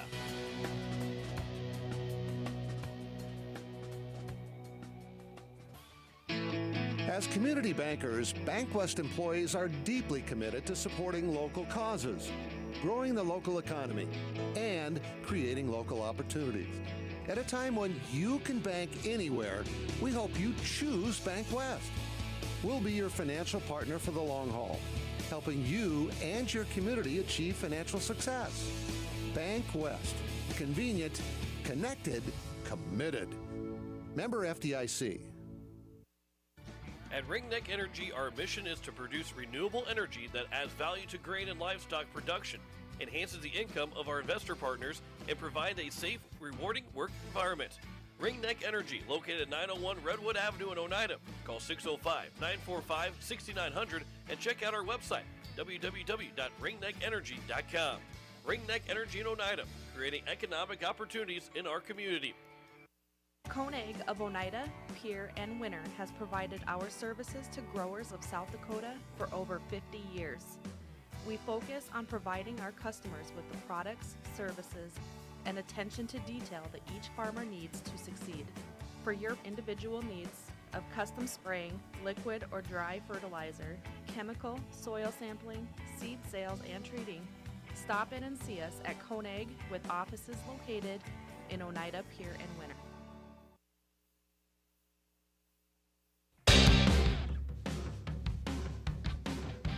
Continue your post-game show here on Country 95.3 KLXS Peoria Riverfront Broadcasting Station, currently 9:32 from the KCCR studios. Final in this one, the Chargers over the Miller Rustlers with a final of 60-57 on your Ringneck Energy and Venture Communication scoreboard. Taking a look at some other numbers here and take a look at the individual numbers. We'll start with the Rustlers. What an effort from William Russell and Isaac Hunter tonight. They would finish with William would finish with 20 points and 9 rebounds. Isaac Hunter unofficially 18 points and 9 rebounds. Pregame would finish with 4 and 4, and Brecken Annenberg would finish with 9 points in the contest. Oliver Fincy would finish with 3, and that is all the scoring that the Miller Rustlers would have in this contest. Somebody had a 3 apparently, and I was missing out on who made that 1-3, so I apologize for all of that. For the Chargers, it was led by Jet Yackley. He would finish with 26 points in the ball game. He would have 2 rebounds in the contest. Get all stats unofficial here on this broadcast. For Easton Moore, he would finish with 9 points and 12 rebounds. Carson Miles with 3 points and 0 rebounds. Gavin Colson with 18 points and 2 rebounds. Cooper Falkenhagen would finish with 2 points and 7 rebounds in the ball game. Actually make that 8 because he got the rebound at the end of that one real quick. So again, he would finish with 2 points and 8 rebounds. James Miles would have 2 points and a rebound in that ball game. Again, your final in this one, Sully Butte 60 is Miller 57. I'm trying to get a coach and possibly a player up here to maybe recap this game. And again, I've tried to reach out. We'll see if I can get some final comments. If not, we will have a player of the game. We have our unsung hero. We have to do it for both the boys and the girls here for this evening. So we will take another 2-minute timeout here as I'm trying to work on maybe getting some post-game remarks here, and we'll find out more. Again, final in this one, Sully Butte 60, Miller 57, as we continue your post-game show here on Country 95.3 KLXS Pier, a Riverfront Broadcasting Station. We're back in 2 minutes. Hometown shopping at its best. Don's Food Center has what you want and where you need it most, right in Oneida. Enjoy a great selection of groceries, fresh meat and produce, friendly service, and more. Get all your snacks for the big game at Don's Food Center. Don's Food Center is a proud supporter of Sully Butte's athletics and wish the Chargers good luck in today's game. Don's Food Center, where parking is convenient, shopping is easy, and your time is priority. AGE Corporation's contractors and crane service are proud supporters of Sully Butte Sports. For almost 60 years, AGE has been building South Dakota. For all your site work, construction, and crane work needs this season, AGE is here to help. Give them a call. AGE Corporation and Crane Service, 223-2732. That number again, 223-2732. AGE, proud to support local sports. Terry and Peggy Barber and family with Brett's Spray Service in Pierre, Oneida would like to wish the Sully Butte Chargers good luck with tonight's game and all season long. Call Brett's Spray Service today at 258-2743 for all your aerial application and retail chemical sales needs. The Barbers would like to remind you what Henry Ford once said, that when everything seems to be going against you, remember that the airplane takes off against the wind, not with it. Venture Communications provides blazing fast speeds for affordable internet services. Streaming has never been so easy as it is with these super fast speeds. Don't want to leave the house to mail in that pesky bill? That's okay. Venture Communications allows you to pay your bill online or with an e-bill mobile app.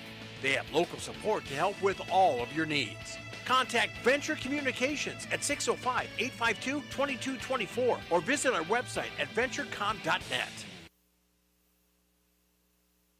Your post-game show on Country 95.3 KLXS Pure Riverfront Broadcasting Station. Doesn't look like I'm going to get a interview here. Again, I'm trying to effort here. We normally don't do a post-game interview, but I think my efforts have fallen short here. But what a game here, and we do have some obligations. We will start with the girls' game real quick here, then we'll get to the boys. We got the players of the game and the unsung heroes. The players of the game brought to you by Yackley Ranches player of the game. We'll start with the girls here, and for this one, and taking a look at some final numbers, taking a look for the girls, I thought Nevaeh Westfall in the game, I thought she was our player of the game, courtesy of her defensive effort for the contest, as she did finish with 2 points, but it was more not on the scoring side of things that Nevaeh Westfall gets your player of the game.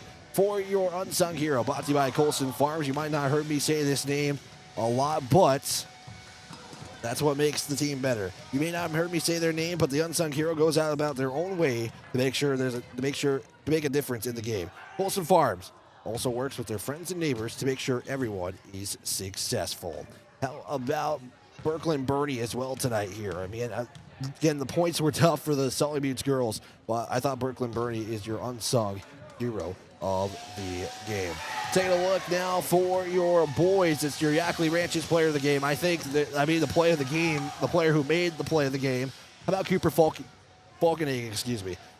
Again, was dirty on the glass, but had the rebounds, and he had the moment of the game, the block shot of the contest as well. And I say the moment, there was a couple of moments, but I'm saving that one for our unsung hero player of the game. Again, we mentioned it's brought to you by Colson Farms. You might not have heard me say this name, but it goes out to the player who works hard and gives it their all. That's what makes the team better. Again, Colson Farms wants to make sure that Colson Farms also works with their friends and neighbors to make sure everyone is successful. How about Brenton Barber tonight? The steal of the game, like the moment where they got the steal with just seconds left in the contest to give the Chargers the ability to extend that lead, make that a potential 3-point lead. But that steal play, in final moments of that game, just to give the Chargers a chance to seal the deal. They do win it by 3, but Brenton Barber with the steal of the game. He is your unsung hero of the game,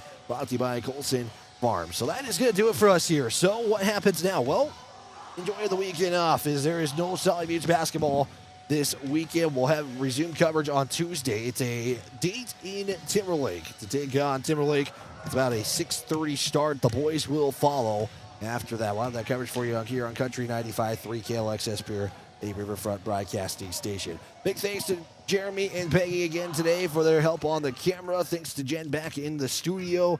A late night here, and check out that recap. If you didn't get to watch the full game, listen back on our video stream at Country 95.3 Sports. So we'll have a recap here later on tonight. For everyone back at the Riverfront Broadcasting team, I'm Wyatt Barichka. Hopefully you drive home safely tonight. If you're listening live, if you're just traveling home, be safe. God bless. We will talk to you on Tuesday. We'll get you back to the regular scheduled program. Again, God bless. Have a great night.